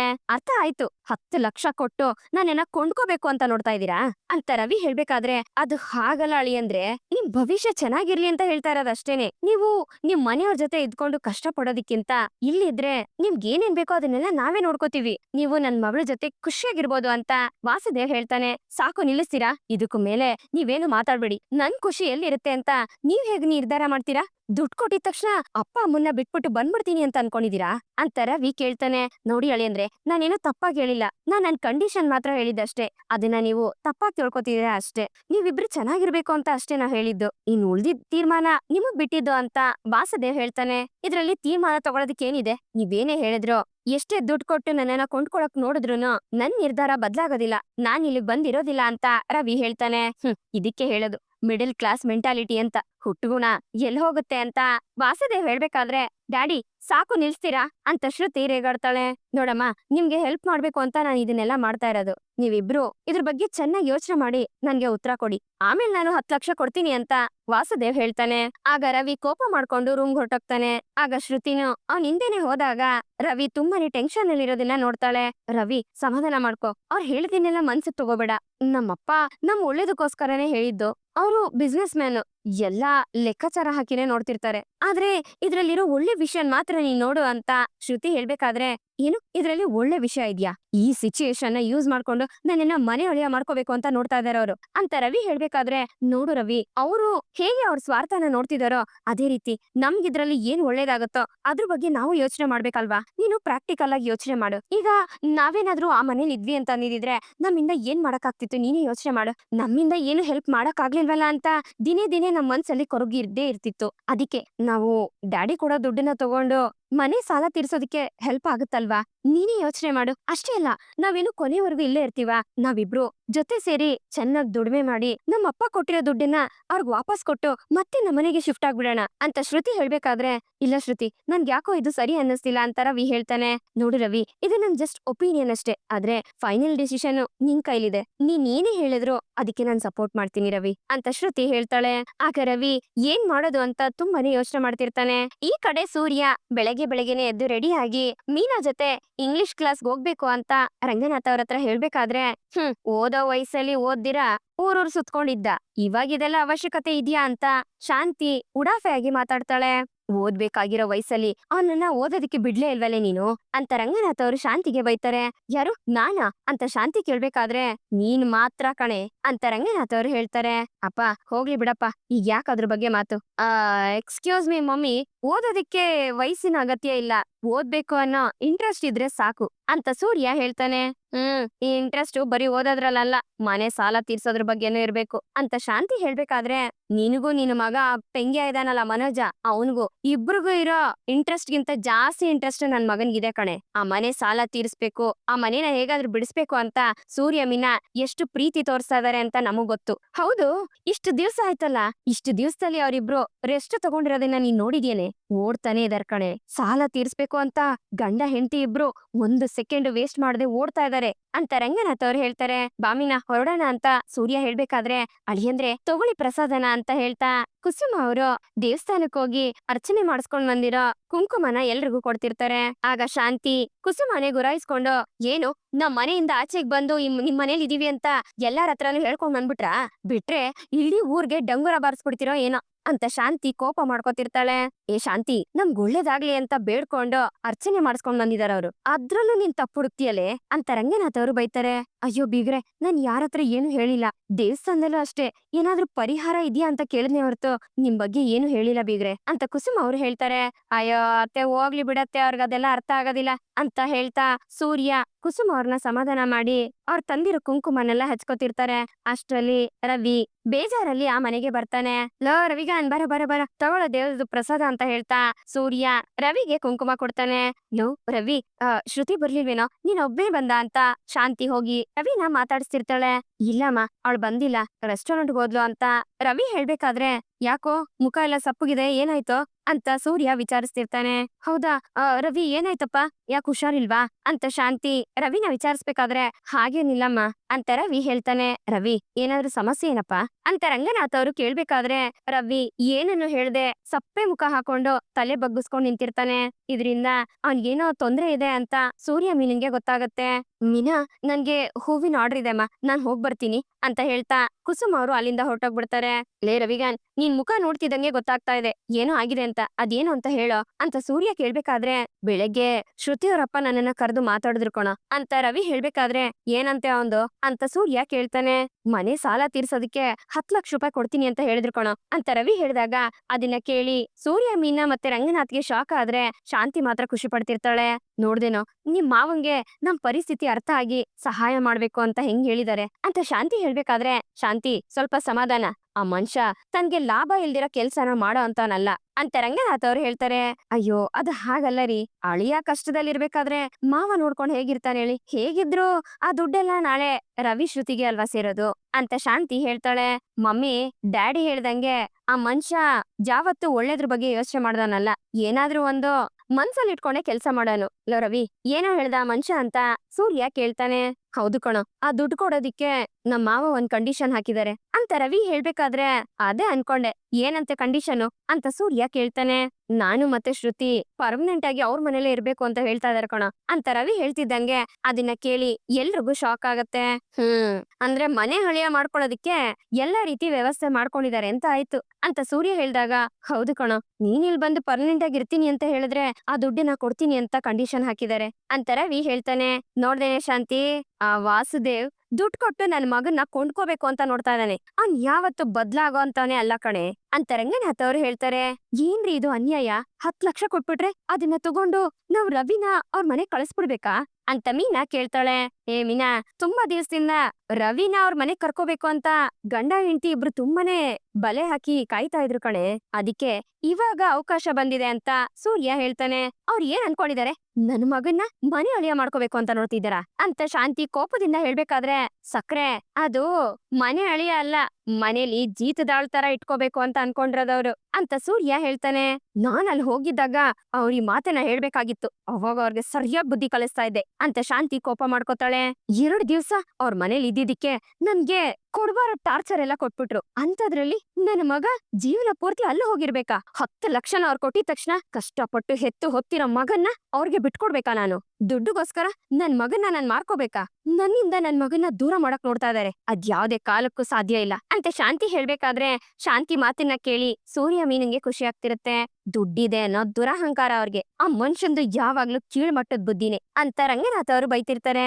ಮಾವ, ಮೊದ್ಲಿಂದನೂ ಶ್ರುತಿ ಮತ್ತೆ ರವಿನ ದೂರ ಮಾಡ್ಲೇಬೇಕು ಅಂತ ಅವ್ರು ತುಂಬಾನೇ ಕಾಯ್ತಿದ್ರು. ಹೌದು ರವಿ, ಇದಕ್ಕೆ ಶ್ರುತಿ ಏನ್ ಹೇಳಿದ್ಲು ಅಂತ ಮೀನಾ ಕೇಳಿದಾಗ, ಅವಳು ಅದಕ್ಕೆ ಪೂರ್ತಿಯಾಗಿ ಒಪ್ಕೊಂಡಿಲ್ಲ ಅಂತ ರವಿ ಹೇಳ್ಬೇಕಾದ್ರೆ, ಪೂರ್ತಿಯಾಗಿ ಒಪ್ಕೊಂಡಿಲ್ಲ ಅಂದ್ರೆ ಮೈಕಮ್ಮ ಬೇರೆ ಯಾವ ರೀತಿ ಒಪ್ಕೊಂಡಿದ್ದಾಳೆ ಅಂತ ಸೂರ್ಯ ಕೇಳ್ತಾನೆ. ಆ ದುಡ್ಡನ್ನ ಸಾಲದ ರೂಪದಲ್ಲಿ ತಗೊಂಡು ಆ ಮನೆನೇ ಉಳ್ಕೊಂಡಿರೋಣ, ಆಮೇಲೆ ನಾವಿಬ್ರು ದುಡ್ದು ಆ ದುಡ್ಡನ್ನ ಕೊಟ್ಟು ಮತ್ತೆ ಮನೆಗ್ ವಾಪಸ್ ಹೊರಟೋಗ್ಬಿಡೋಣ ಅಂತ ಅವಳು ಹೇಳ್ತಿದ್ಲು ಕಣ ಅಂತ ರವಿ ಹೇಳ್ಬೇಕಾದ್ರೆ, ಏನೋ ಇದು, ಶ್ರುತಿನ ನಿನ್ನ ನಮ್ಮಿಂದ ದೂರ ಮಾಡ್ಬೇಕು ಅಂತ ಅಂತಿದ್ದಾಳ, ಅವಳುನು ಅವ್ರ ಅಪ್ಪ ಅಮ್ಮನ್ ತರನೇನಾ ಅಂತ ಶಾಂತಿ ಕೇಳ್ಬೇಕಾದ್ರೆ, ಅತ್ತೆ ಶ್ರುತಿ ಆ ತರದ ಹುಡುಗಿ ಅಲ್ಲ ಅಂತ ಮೀನಾ ಹೇಳ್ಬೇಕಾದ್ರೆ, ಆ ತರ ಅನ್ಕೊಳ್ಳೋಳು ಅಲ್ಲ ಅಂತ ಅಂದ್ಮೇಲೆ ಅವಳು ಯಾಕೆ ನನ್ ಮಗನ ನನ್ನಿಂದ ದೂರ ಮಾಡಿ ಕರ್ಕೊಳ್ಬೇಕು ಅಂತ ಅಂತಿದ್ದಾಳೆ ಅಂತ ಶಾಂತಿ ಕೇಳ್ತಾಳೆ. ಅತ್ತೆ ಸಾಲ ತೀರ್ಸೋದಿಕ್ಕೆ ಬದುಕೋದಕ್ಕೆ ಇದೊಂದ್ ದಾರಿ ಸಿಕ್ತಲ್ಲ ಅಂತ ಅವಳು ಅನ್ಕೊಂಡಿದಾಳ ಅಷ್ಟೇನೆ ಅಂತ ಮೀನಾ ಹೇಳ್ತಾಳೆ. ಹೌದು ಸೂರ್ಯ, ಅವಳು ಅದನ್ನೇ ಮನ್ಸಲ್ಲಿ ಇಟ್ಕೊಂಡ್ ಹೇಳಿದ್ದು ಅಂತ ರವಿನು ಹೇಳ್ತಾನೆ. ಅವಳು ಮನ್ಸಲ್ಲಿ ಏನೇ ಇಟ್ಕೊಂಡಿರ್ಲಿ ಕಣ, ಅವ್ರಪ್ಪ ₹1,00,00,000 ಕೊಟ್ರು ಸರಿಯೇ ಕಣ, ನಾನ್ ನಿನ್ನ ಯಾವ್ದೇ ಕಾರಣಕ್ಕೂ ಮಾರೋದಿಲ್ಲ ಅಂತ ಶಾಂತಿ ಖಡಾಖಂಡಿತವಾಗಿ ಹೇಳ್ಬಿಡ್ತಾಳೆ. ಜೀವನ ಪೂರ್ತಿ ನಿನ್ನ ಅವ್ರ ಹಿಡಿತದಲ್ಲಿ ಇಟ್ಕೋಬೇಕು ಅಂತ ಅನ್ಕೊಂಡಿದಾರ ಕಣೋ ಅಂತ ಶಾಂತಿ ಹೇಳ್ಬೇಕಾದ್ರೆ ರವಿ ಅದಕ್ ನೀನೇನೋ ಹೇಳ್ದೆ ಅಂತ ಸೂರ್ಯ ಕೇಳ್ತಾನೆ. ನೋಡೋ, ನೀವ್ ಅನ್ಕೊಂಡಿರೋದು ಯಾವ್ದೇ ಕಾರಣಕ್ಕೂ ನಡೆಯೋದಿಲ್ಲ ಅಂತ ಅವ್ರಿಗೆ ಸರಿಯಾಗಿ ಹೇಳಿದೀನಿ ಕಣೋ ಅಂತ ರವಿ ಹೇಳ್ಬೇಕಾದ್ರೆ, ಲೋ ರವಿಗಾನ್, ಸೂಪರ್ ಆಗಿ ಹೇಳ್ದೆ ಕಣೋ, ನೀ ಹಂಗೆಲ್ಲ ಹೋಗೋದಿಲ್ಲ ಅಂತ ನಮ್ಗ್ ಚೆನ್ನಾಗ್ ಗೊತ್ತು ಕಣೋ. ಯಾಕಂದ್ರೆ ನಮ್ಮ ಅಪ್ಪಯ್ಯ ಬೆಳೆಸಿರೋ ರೀತಿ ಹಂಗಿದೆ, ಅದು ಆ ಮನುಷ್ಯಂಗ್ ಅರ್ಥ ಆಗ್ತಿಲ್ಲ ಅಷ್ಟೇ ಅಂತ ಸೂರ್ಯ ಹೇಳ್ತಾನೆ. ಏನ ಮಾಡೋದು, ಇವಾಗ ನಮ್ ಪರಿಸ್ಥಿತಿ ಒಳ್ಳೆ ಪ್ಲೇ ಗ್ರೌಂಡ್ ತರ ಆಗ್ಬಿಟ್ಟಿದೆ, ಯಾರ್ ಬೇಕವ್ರು ಬಂದ್ ಆಟ ಆಡ್ ಹೋಗೋ ರೀತಿ ಆಗಿದೆ ಅಂತ ಹೇಳ್ತಾ ರಂಗನಾಥ್ ಅವರು ಬೇಜಾರ್ ಮಾಡ್ಕೋತಾರೆ. ಹೌದು ಅಪ್ಪಯ್ಯ, ಒಬ್ಬ ಮನುಷ್ಯ ಕಷ್ಟದಲ್ಲಿದ್ದಾನೆ ಅಂತಂದ್ರೆ ಅದನ್ನ ತಾವ್ ಯಾವ ರೀತಿ ಉಪಯೋಗಿಸ್ಕೋಬಹುದು ಅಂತ ಅವ್ರವ್ರ ಸ್ವಾರ್ಥನ ನೋಡ್ತಿದ್ದಾರೆ. ನಮ್ ಪರಿಸ್ಥಿತಿ ಯಾರಿಗೂ ಅರ್ಥನೇ ಆಗೋದಿಲ್ಲ ಅಪ್ಪಯ್ಯ. ಆ ವಿಶಾಲಾಕ್ಷಿ ನೋಡಿದ್ರೆ ನೀನಿನ್ನ ಅಧಿಕಾರ ಬಿಟ್ಕೊಡು, ರಾಜೀನಾಮೆ ಕೊಡು ಅಂತ ಹೇಳ್ತಿದ್ದಾಳೆ. ಇನ್ನು ಮೈಕ್ ಅಮ್ಮನ ಅಪ್ಪ ಅಮ್ಮ ಇವನನ್ನ ದುಡ್ಡು ಕೊಟ್ಟು ಕೊಂಡ್ಕೊಳಕ್ ನೋಡ್ತಾ ಇದಾರೆ. ಯಾವಾಗ ನಾವ್ ಕೆಳಗ್ ಬೀಳ್ತೀವೋ ಅಂತ ನಮ್ ಸುತ್ತಮುತ್ತ ಇರೋರೆಲ್ಲ ಕಾಯ್ತಾ ಇದಾರೆ ಅಪ್ಪಯ್ಯ ಅಂತ ಸೂರ್ಯ ಬೇಜಾರಲ್ಲಿ ಹೇಳ್ತಾನೆ. ರವಿ, ಯಾರ್ ಹಿಂಗಿದ್ರು ಸರಿ ಕಣಪ್ಪ, ಯಾವತ್ತು ಯಾರ್ ಮುಂದೆನೋ ನಮ್ಮ ಸ್ವಾಭಿಮಾನನ ಬಿಟ್ಕೊಡ್ಬಾರ್ದು ಕಣಯ್ಯ, ಯಾರ್ ಸ್ವಾರ್ಥಕ್ಕೂ ನಾವ್ ತಲೆ ಬಾಗ್ಬಾರ್ದು ಅಂತ ರಂಗನಾಥ್ ಅವರು ರವಿಗೆ ಹೇಳ್ತಾರೆ. ಹೌದು ಅಪ್ಪಯ್ಯ, ಇಲ್ಲಿರೋರೆಲ್ರು ಬರೀ ಸ್ವಾರ್ಥಿಗಳೇ ಅಂತ ಸೂರ್ಯ ಹೇಳ್ಬೇಕಾದ್ರೆ, ಬೇರೆಯವ್ರ ಬಗ್ಗೆ ಯಾಕೋ ಹೇಳ್ತೀಯಾ, ನೀನ್ ಹೆಂಡ್ತಿನೂ ಅದೇ ರೀತಿನೇ ಕಣ ಅಂತ ಶಾಂತಿ ಹೇಳ್ಬೇಕಾದ್ರೆ, ಅತ್ತೆ ಈಗ ಸ್ವಾರ್ಥದ ಕೆಲ್ಸ ನಾನ್ ಏನ್ ಮಾಡ್ದೆ ಅಂತ ಮೀನಾ ಕೇಳ್ತಾಳೆ. ಇನ್ನೇನೆ, ನೀನು ನಿನ್ ಪದವಿಗೆ ರಾಜೀನಾಮೆ ಕೊಟ್ರೆ ಮನೆಗ್ ಹಾಕಿರೋ ಸೀಲ್ನ ತೆಗಿಸ್ತೀನಿ ಅಂತ ವಿಶಾಲಾಕ್ಷಿ ಹೇಳಿದ್ಲು ತಾನೆ, ನೀನ್ ಯಾಕೆ ಇನ್ನೂ ಆ ಕೆಲ್ಸ ಮಾಡಿಲ್ಲ? ಹಾಗಿದ್ರೆ ನಿನ್ಗೆ ನಿನ್ ಪದವಿನೇ ಹೆಚ್ಚು ಅಂತ ಆಯ್ತಲ್ವೇನೆ, ಅದು ಸ್ವಾರ್ಥ ಅಲ್ವಾ ಅಂತ ಶಾಂತಿ ಕೇಳ್ಬೇಕಾದ್ರೆ ಅದನ್ನ ಕೇಳಿ ಮೀನಾ ಮತ್ತೆ ಸೂರ್ಯಂಗೆ ಶಾಕ್ ಆಗತ್ತೆ. ಆಗ ಮೀನಾ ಕಣ್ಣೀರ್ ಹಾಕ್ತಾ ಅತ್ತೆ ಇಂತ ಮಾತ್ ಕೇಳ್ಬಿಟ್ರಲ್ಲ ಅಂತ ತುಂಬಾನೇ ನೊಂದ್ಕೋತಿರ್ತಾಳೆ. ಆಗ ರಂಗನಾಥ್ ಅವರು ಶಾಂತಿಗೆ ಚೆನ್ನಾಗ್ ಬೈದು, ನೋಡಮ್ಮ, ಏನಾದ್ರೂ ಪರವಾಗಿಲ್ಲ, ಯಾವ್ದೇ ಕಾರಣಕ್ಕೂ ನೀನು ನಿನ್ನ ಅಧಿಕಾರಕ್ಕೆ ರಾಜೀನಾಮೆ ಕೊಡಬಾರ್ದು ಅಂತ ಮೀನಿಂಗೆ ಹೇಳ್ತಾರೆ. ಹೌದು ಅದ್ಕೆ, ಅಂತ ಹೆಂಗ್ಸ್ಗೆಲ್ಲ ನೀವು ಹೆದರ್ಕೊಂಡು ನಿಮ್ ಅಧಿಕಾರನ ಬಿಟ್ಕೊಡ್ಬೇಡಿ ಅಂತ ರವಿನು ಹೇಳ್ತಿರ್ತಾನೆ. ನಮ್ಮನೆ ಕೈ ಬಿಟ್ಟು ಹೋದ್ರು ಇವಳು ಮಾತ್ರ ಅಧಿಕಾರದಲ್ಲಿ ಇರ್ಬೇಕಂತೆ, ಇದೇ ಇವ್ರಿಗೆ ಬೇಕಾಗಿರೋದಲ್ವಾ ಅಂತ ಶಾಂತಿ ಹೇಗಾಡ್ತಿರ್ತಾಳೆ. ಈಗ ಪ್ರಶ್ನೆ ಮಾಡ್ತಿದ್ಯಲ್ಲ, ಇದನ್ನೆಲ್ಲ ನೀನು ಮಗ ಆ 5 ಡಿಗ್ರಿ ಅವನ ಹತ್ರ ಕೇಳ್ಬೇಕಾಗಿತ್ತು ಕಣೆ ನೀನು, ಅದನ್ ಬಿಟ್ಟು ಇವ್ರ ಮೇಲೆ ಅಧಿಕಾರ ಚಲಾಯಿಸ್ತಾ ಇದ್ಯಾ. ಇಬ್ರು ಸೇರಿ ನನ್ ಸೈನ್ ನ ಫೋರ್ಜರಿ ಮಾಡಿದ್ರಲ್ಲ, ಅದನ್ನೆಲ್ಲ ನಾನ್ ಮರ್ತ್ಬಿಟ್ಟಿದೀನಿ ಅಂತ ಅನ್ಕೊಂಡಿದ್ಯಾ ಅಂತ ರಂಗನಾಥ್ ಅವ್ರು ಹೇಳ್ಬೇಕಾದ್ರೆ, ಸಕ್ರೆ, ಇವಳನ್ನ ನಂಬಿ ತುಂಬಾ ಜನ ಓಟ್ ಹಾಕಿದಾರೆ, ಅವ್ರ ಜೀವನನು ನಾವ್ ಹಾಳ್ ಮಾಡ್ಬಾರ್ದಲ್ವಾ ಅಂತ ಸೂರ್ಯ ಹೇಳ್ಬೇಕಾದ್ರೆ, ಬೇರೆಯವ್ರ ಬಗ್ಗೆ ನಾವ್ ಯಾಕೋ ಚಿಂತೆ ಮಾಡ್ಬೇಕು, ನಮ್ ಪರಿಸ್ಥಿತಿನೇ ಇವಾಗ ನಡ್ ರೋಡಲ್ ಬಂದ್ ನಿಂತಿದೆ, ಈ ಸಮಸ್ಯೆನ ಸರಿ ಮಾಡೋದಕ್ಕೆ ದಾರಿ ಇದ್ರೂನು ಅದನ್ನ ನೀವ್ ಮಾಡ್ತಿಲ್ವಲ್ಲ ಅಂತ ಶಾಂತಿ ಹೇಳ್ತಾಳೆ. ಅದಕ್ಕೆ ಅಂತ ಮೀನಾ ಯಾಕೆ ರಾಜೀನಾಮೆ ಕೊಡ್ಬೇಕು? ಆ ರೀತಿ ರಾಜೀನಾಮೆ ಕೊಟ್ಟು ಮನೆ ನಮ್ ಕೈಗ್ ಬರ್ಬೇಕು ಅನ್ನೋ ಅವಶ್ಯಕತೆನೂ ನಮ್ಗಿಲ್ಲ. ಏನೇ ಇದ್ರು ಎಲ್ಲ ನ್ಯಾಯವಾದ ದಾರಿಲೇ ನಡಿಬೇಕು. ಮೀನನು ಆ ಅಧಿಕಾರನ ಬಿಟ್ಕೊಡೋದ್ ಬೇಡ, ರವಿನು ಆ ದುಡ್ಡು ತಗೊಂಡು ಆ ಮನೆಯಲ್ಲಿ ಮನೆ ಅಳಿಯಾಗಿ ಇರೋದು ಬೇಡ ಅಂತ ರಂಗನಾಥ್ ಅವರು ತಮ್ಮ ನಿರ್ಧಾರನ ಹೇಳ್ತಾರೆ. ಇದನ್ನ ಕೇಳಿ ಶಾಂತಿ ಕೋಪ ಮಾಡ್ಕೊತಿರ್ತಾಳೆ. ಹಾಗೆ ರಂಗನಾಥ್ ಅವರು ರವಿ ಮತ್ತೆ ಸೂರ್ಯನ ಹತ್ರ ಕರೆದು, ನೋಡಪ್ಪ, ನನ್ ಸಾಯವರ್ಗೂ ನೀವು 3 ಜನ ನನ್ ಜೊತೆನೆ ಇರ್ಬೇಕು, ಎಲ್ರು ಒಂದೇ ಮನೇಲೇ ಇರ್ಬೇಕು, ಆ ಮನೇನ ಬಿಡಿಸೋದಕ್ಕೆ ಏನೇನ್ ಮಾಡ್ಬೇಕು ಅದ್ರ ವ್ಯವಸ್ಥೆ ಮಾಡಿ ಅಂತ ಹೇಳಿ ಅವ್ರೆಲ್ರನ್ನು ಅಲ್ಲಿಂದ ಕಳಿಸ್ತಾರೆ. ಈ ಕಡೆ ಮೀನಾ ಕೂಡ ಏನಾದ್ರೂ ಮಾಡಿ ಈ ಮನೇನ ಬಿಡಿಸ್ಲೇಬೇಕಲ್ಲ ಅಂತ ತುಂಬಾನೇ ಯೋಚನೆ ಮಾಡ್ತಿರ್ತಾಳೆ. ಈ ಕಡೆ ಕುಸುಮ ಅವರು ಮಂಜಿನ ಕರೆದು, ನೋಡು, ಬೀಗ್ರು ಬಂದಾಗಿಂದ ನಮ್ ಜೊತೆ ಮಾಮೂಲಿ ಊಟ ಮಾಡ್ತಿದ್ದಾರೆ, ಅವ್ರಿಗೆ ಅಂತ ಚೆನ್ನಾಗಿ ಅಡ್ಗೆ ಮಾಡ್ಬೇಕು ಕಣ, ನಾನು ಶೆಟ್ರ್ ಅಂಗಡಿಲಿ ಐಟಮ್ ಹೇಳಿದೀನಿ, ಅದನ್ನೆಲ್ಲ ಅವ್ರು ಕಟ್ಟಿಟ್ಟಿರ್ತಾರೆ ಕಣ, ಅದನ್ನೆಲ್ಲ ನೋಡಿ ತಂದ್ಬಿಡು ಅಂತ ಕುಸುಮ ಅವ್ರು ಹೇಳ್ಬೇಕಾದ್ರೆ, ಅಮ್ಮ, ನನ್ಗಿನ್ನೂ ಸಂಬಳ ಬಂದಿಲ್ಲ ಅಮ್ಮ ಅಂತ ಮಂಜ ಹೇಳ್ತಿರ್ತಾನೆ. ನೋಡು, ಹೇಗಾದ್ರೂ ಮಾಡಿ ತಗೊಂಡ್ ಬರ್ಲೇಬೇಕು ಕಣ, ಬೀಗ್ರನ್ನ ಚೆನ್ನಾಗ್ ನೋಡ್ಕೊಳ್ಳಿಲ್ಲ ಅಂತಂದ್ರೆ ಹೇಗ್ ಹೇಳು, ಅವ್ರಿಗೆ ಏನ್ ಇಷ್ಟನೋ ಅಂತ ಮೀನಾ ಹೇಳಿದಾಳೆ, ನೀನು ನಿನ್ ಫ್ರೆಂಡ್ ಹತ್ರ ಯಾರ ಹತ್ರ ಏನಾದ್ರೂ ದುಡ್ಡು ಇಸ್ಕೊಂಡಿರೋ, ನಾನ್ ಆಮೇಲೆ ಕೊಡ್ತೀನಿ ಅಂತ ಕುಸುಮ ಅವ್ರು ಹೇಳಿ ಕಳಿಸ್ತಾರೆ. ಇದನ್ನೆಲ್ಲ ಶಾಂತಿ ಕೇಳಿಸ್ಕೊಂಡು ಶೀಲಾ ಮನೇಲಿ ಆಗಿದ್ದನ್ನ ನೆನ್ಸ್ಕೊತಿರ್ತಾರೆ. ನಿಂತ್ಕೊಳ್ಳಿ, ಸುಮ್ನೆ ಯಾರ ಹತ್ರನೂ ಹೋಗಿ ನೀವ್ ಸಾಲ ಮಾಡೋ ಅವಶ್ಯಕತೆ ಇಲ್ಲ, ನನ್ಗದೆಲ್ಲ ಇಷ್ಟ ಆಗೋದಿಲ್ಲ, ಈಗ ನಾನು ಏನ್ ತಿಂತಿದ್ದೀನೋ ಅದೇ ನನಗ್ ಸಾಕು, ಏನೋ ಅಂಗಡಿಗೆ ಹೋಗ್ಬೇಕು ಅಂತಿದ್ರಲ್ಲ, ಹೋಗಿ ಅಂತ ಹೇಳಿ ಶಾಂತಿ ಅಲ್ಲಿಂದ ಹೋಗ್ತಾಳೆ. ಸರಿ ಆಯ್ತು ಅಂತ ಹೇಳಿ ಕುಸುಮ ಮತ್ತೆ ಮಂಜ ಇಬ್ರು ಅಂಗಡಿಗೆ ಸಾಮಾನ್ ತರೋದಕ್ಕೆ ಅಂತ ಹೋಗ್ತಾರೆ. ಅಮ್ಮ, ಏನಮ್ಮ ಇದು ಆಶ್ಚರ್ಯ, ಏನು ಬೇಡ ಅಂತ ಹೇಳ್ತಿದಾರ ಅತ್ತೆ ಅಂತ ಮಂಜ ಕೇಳ್ಬೇಕಾದ್ರೆ, ಗೊತ್ತಿಲ್ಲ ಕಣ, ಅವ್ರಿಗೆ ಬೇಡ ಅಂತ ಅನ್ನಿಸ್ತಿರ್ಬೋದೇನೋ, ಇರ್ಲಿ ಬಾರೋ, ಹೋಗಿ ಐಟಮ್ ತಂದ್ಬಿಡೋಣ ಅಂತ ಕುಸುಮ ಅವರು ಮಂಜನ್ನ ಕರ್ಕೊಂಡ್ ಹೋಗ್ತಾರೆ. ಈ ಕಡೆ ಶಾಂತಿನೇ ಅವ್ರೆಲ್ರು ಬರೋ ಅಷ್ಟರಲ್ಲಿ ಅಡಿಗೆ ಮಾಡಿರ್ತಾಳೆ. ಅಷ್ಟರಲ್ಲಿ ರಂಗನಾಥ್ ಅವ್ರು ಬಂದಾಗ ಅವ್ರಿಗೆ ಊಟನ ಬಡಿಸ್ತಾಳೆ. ರೀ, ಚೆನ್ನಾಗಿದ್ಯಾ ಅಂತ ಶಾಂತಿ ಕೇಳ್ಬೇಕಾದ್ರೆ, ನೀನ್ ಮಾಡಿದ್ದೆ ನಾನೇನ್ ಹೊಸ್ದಾಗ್ ತಿಂತಿದ್ದೀನ ಶಾಂತಿ, ಆದ್ರೆ ಇವಾಗ ನೀನ್ ಮಾಡ್ತಿದ್ಯಾ ಕೆಲ್ಸ, ಇದು ನನಗೆ ತುಂಬಾನೇ ಇಷ್ಟ ಆಯ್ತು ಕಣೆ, ಈ ಮನೇನು ನಮ್ಮನೆ ಅಂತ ನೀನ್ ಅನ್ಕೊಂಡು ಅಡಿಗೆ ಅಡ್ಗೆ ಮಾಡ್ದೆ ಅಲ್ಲ ಅದ್ ನನ್ಗೆ ತುಂಬಾನೇ ಖುಷಿ ಆಯ್ತು ಕಣೆ ಅಂತ ರಂಗನಾಥ್ ಅವರು ಶಾಂತಿನ ಹೊಗಳ್ತಿರ್ತಾರೆ. ಅಷ್ಟ್ರಲ್ಲಿ ಕುಸುಮ ಅವರು ಮತ್ತೆ ಮಂಜ ಇಬ್ರು ಮನೆಗ್ ಬೇಕಾಗಿರೋ ಸಾಮಾನ್ಗಳನ್ನೆಲ್ಲ ತಗೊಂಡು ಮನೆಗ್ ಬರ್ತಾರೆ. ಅಣ್ಣ ಊಟ ಮಾಡ್ತಾ ಇದೀರಾ, ನೀನೇ ಬಂದ್ಬಿಟ್ಲ ಅಷ್ಟ್ ಜಲ್ದಿ ಅಂತ ಕೇಳ್ಬೇಕಾದ್ರೆ ಇಲ್ಲ ಇದನ್ನೆಲ್ಲ ಅಡ್ಗೆ ಮಾಡಿದ್ದು ಶಾಂತಿ ಅಂತ ರಂಗನಾಥ್ ಅವ್ರು ಹೇಳ್ತಾರೆ. ಅಯ್ಯೋ ಬೀಗ್ರೆ ನೀವ್ ಮಾಡಿದ್ರ, ಬರೋಷ್ಟ್ರಲ್ಲಿ ಸ್ವಲ್ಪ ಟೈಮ್ ಆಗೋಯ್ತು, ನೀವ್ ಯಾಕೆ ಮಾಡಕ್ ಹೋದ್ರಿ, ನಾನ್ ಬಂದ್ ಮಾಡ್ತಿದ್ನಲ್ಲ ಅಂತ ಕುಸುಮ ಅವರು ಗಾಬರಿಯಿಂದ ಹೇಳ್ತಾರೆ. ಇರ್ಲಿ ಬಿಡಿ ಪರವಾಗಿಲ್ಲ, ಮನೇಲೆ ಕುತ್ಕೊಂಡ್ ಬೇಜಾರಾಗ್ತಿತ್ತು, ಅದಕ್ಕೆ ನಾನೇ ಅಡ್ಗೆ ಮಾಡ್ದೆ ಅಂತ ಶಾಂತಿ ಹೇಳ್ತಾಳೆ. ಅವರಲ್ಲಿ ಬದಲಾವಣೆನ ನೋಡಿ ಮಂಜ ಮತ್ತೆ ಕುಸುಮ ಇಬ್ರಿಗೂನು ಶಾಕ್ ಆಗತ್ತೆ. ಮಾವ ನಾವೇನಾದ್ರೂ ಅಡ್ರೆಸ್ ತಪ್ಪೇನಾದ್ರೂ ಬಂದ್ಬಿಟ್ವಾ ಅಂತ ಮಂಜ ರಂಗನಾಥ ಕೇಳ್ತಿರ್ತಾನೆ. ಈ ಸುಮ್ನಿರು ಮಂಜ ಅಂತ ಕುಸುಮ ಅವ್ರು ಹೇಳ್ಬೇಕಾದ್ರೆ ಇರ್ಲಿ ಬಿಡಿ ಕುಸುಮಮ್ಮ, ಅವ್ನ್ ಕೇಳೋದ್ರಲ್ಲಿ ತಪ್ಪೇನಿದೆ, ಎಲ್ಲಾ ಇದೆಲ್ಲ ಹೊಸದಾಗೆ ಇದೆ, ನನಗೂ ಇದು ಹೊಸ ಅನುಭವ, ಆದ್ರೆ ಅವಳಿಗೆ ಅಡ್ಗೆ ಮಾಡ್ಬೇಕು ಅಂತ ಅನ್ಸಿದೆಯಲ್ಲ ಅದೇ ನನ್ಗೆ ದೊಡ್ಡ ಆಶ್ಚರ್ಯ ಅಂತ ರಂಗನಾಥ್ ಅವರು ಹೇಳ್ಕೊಂಡು ಖುಷಿ ಪಡ್ತಿರ್ತಾರೆ. ಈ ಕಡೆ ಶಾಂತಿ ಖುಷಿಯಾಗಿ ಊಟ ಹಾಕೊಂಡ್ ಬಂದು ತಿನ್ಬೇಕಾದ್ರೆ ತನ್ ಮಾಡಿರೋ ಅಡ್ಗೆ ಎಷ್ಟು ಕೆಡ್ದಾಗಿದೆ ಅಂತ ಅವಳಗ್ ಗೊತ್ತಾಗತ್ತೆ. ಆಗ ರಂಗನಾಥ್ ಅವ್ರ ಮುಖಾನೇ ಶಾಂತಿ ನೋಡ್ಬೇಕಾದ್ರೆ ಹೇಳದ್ನಲ್ಲೇ ನೀನ್ ಅಡ್ಗೆ ಮಾಡಿರೋದಕ್ಕಿಂತ ಮಾಡ್ಬೇಕು ಅಂತ ನಿನ್ ಮನ್ಸ್ ಬಂತಲ್ಲ ಅದ್ರಿಂದನೇ ಖುಷಿ ಆಯ್ತು ಅಂತ ರಂಗನಾಥ್ ಅವ್ರು ಹೇಳ್ತಾರೆ. ಹಾಗೆ ಕುಸುಮ ಅವರು ಮತ್ತೆ ಮಂಜ ಇಬ್ರು ಊಟ ಮಾಡ್ಬೇಕಾದ್ರೆ ಮಂಜ ಊಟ ಚೆನ್ನಾಗಿಲ್ಲ ಅಂತ ಅವ್ರ ಅಮ್ಮನ ಹತ್ರ ಕಣ್ಸನ್ನೆ ಮಾಡಿ ಹೇಳ್ತಿರ್ತಾನೆ. ಯಾವ್ದೇ ರೀತಿ ಬೀಗರಿಗೆ ಬೇಜಾರಾಗ್ಬಾರ್ದು, ಸುಮ್ನೆ ತಿಂದೆದ್ದೇಳು ಅಂತ ಕುಸುಮ ಅವರು ಸಹ ಮಂಜನ್ಗೆ ಕಣ್ಸನ್ನೆ ಮಾಡ್ತಾರೆ. ಬೀಗ್ರೆ ಅಡ್ಗೆ ತುಂಬಾ ಚೆನ್ನಾಗ್ ಮಾಡಿದೀರಾ ಅಂತ ಕುಸುಮ ಅವರು ಶಾಂತಿನ ಹೊಗಳ್ತಿರ್ತಾರೆ. ನಾನ್ ಇಷ್ಟು ಕೆಟ್ಟದಾಗ್ ಮಾಡಿದ್ರು ಇವ್ರಿಬ್ರು ಏನು ಮಾತಾಡದೆ ಹಾಗೆ ತಿಂತಿದಾರಲ್ಲ ಅಂತ ಶಾಂತಿ ಅವ್ರನ್ನೇ ನೋಡ್ತಿರ್ತಾಳೆ. ಊಟ ಮುಗಿಸಿ ರಂಗನಾಥ್ ಮತ್ತೆ ಶಾಂತಿ ಇಬ್ರು ಮಾತಾಡ್ತಿರ್ಬೇಕಾದ್ರೆ ಅಲ್ಲರಿ ನಾನು ಸಾಂಬಾರ್ಗೆ ಉಪ್ಪು ಹಾಕಿಲ್ಲ, ಖಾರ ಜಾಸ್ತಿ ಆಗಿದೆ, ಅಂತದ್ರಲ್ಲೂ ಅವರೆಲ್ಲ ಊಟ ಮಾಡ್ತಿದಾರಲ್ಲ ಅಂತ ಶಾಂತಿ ಹೇಳ್ಬೇಕಾದ್ರೆ ಇದ್ರಲ್ಲೇ ಅರ್ಥ ಮಾಡ್ಕೊಳೆ ಅವ್ರದ್ದು ಎಂತ ಒಳ್ಳೆ ಮನ್ಸು ಅಂತ. ಇಂಥವ್ರನ್ನ ಅರ್ಥ ಮಾಡ್ಕೊಳ್ದೆ ತುಂಬಾ ಕೀಳಾಗ್ ಮಾತಾಡ್ತಿದ್ದಲ್ಲ, ನಿನಗ್ ನೀನೇ ಅರ್ಥ ಮಾಡ್ಕೊ ಅಂತ ರಂಗನಾಥ್ ಅವರು ಶಾಂತಿಗೆ ಹೇಳ್ತಾರೆ. ಅದ್ರ ಬಗ್ಗೆನೆ ಶಾಂತಿನೇ ಯೋಚನೆ ಮಾಡ್ತಿರ್ತಾಳೆ. ಈ ಕಡೆ ಶಾಂತಿ ಫ್ರೀ ಇದೀನಲ್ಲ, ಮನೋಜನ್ ಶೋರೂಮ್ ಅಲ್ಲಿ ಏನ್ ನಡೀತಾ ಇದೆ ಅಂತ ನೋಡೋದಿಕ್ಕೆ ತನ್ನ ಮೊಬೈಲ್ ಅಲ್ಲಿರೋ ಮನೋಜನ್ ಶೋರೂಮ್ CCTV ಕ್ಯಾಮ್ರಾದು ಅಪ್ಲಿಕೇಶನ್ ನ ಓಪನ್ ಮಾಡ್ತಾಳೆ. ಅದ್ರಲ್ಲಿ ಯಾರ್ಯಾರು ಏನೇನ್ ಮಾಡ್ತಿದ್ದಾರೆ ಅಂತ ಶಾಂತಿ ನೋಡ್ತಿರ್ತಾಳೆ. ಆಗ ನೋಡ್ತಿದ್ದಂಗೆ ರೋಹಿಣಿ ಶೋರೂಮ್ಗೆ ಬರ್ತಾಳೆ. ಇದನ್ನ ನೋಡ್ತಿದ್ದಂಗೆ ಶಾಂತಿಗೆ ಶಾಕ್ ಆಗುತ್ತೆ. ಅಯ್ಯೋ ಬಂದ್ಬಿಟ್ಲು ಅಂತ ಶಾಂತಿ ಹೇಳ್ಬೇಕಾದ್ರೆ ಯಾಕೆ ಏನಾಯ್ತು ಶಾಂತಿ ಅಂತ ರಂಗನಾಥ್ ಅವರು ಅಲ್ಲಿಗೆ ಬರ್ತಾರೆ.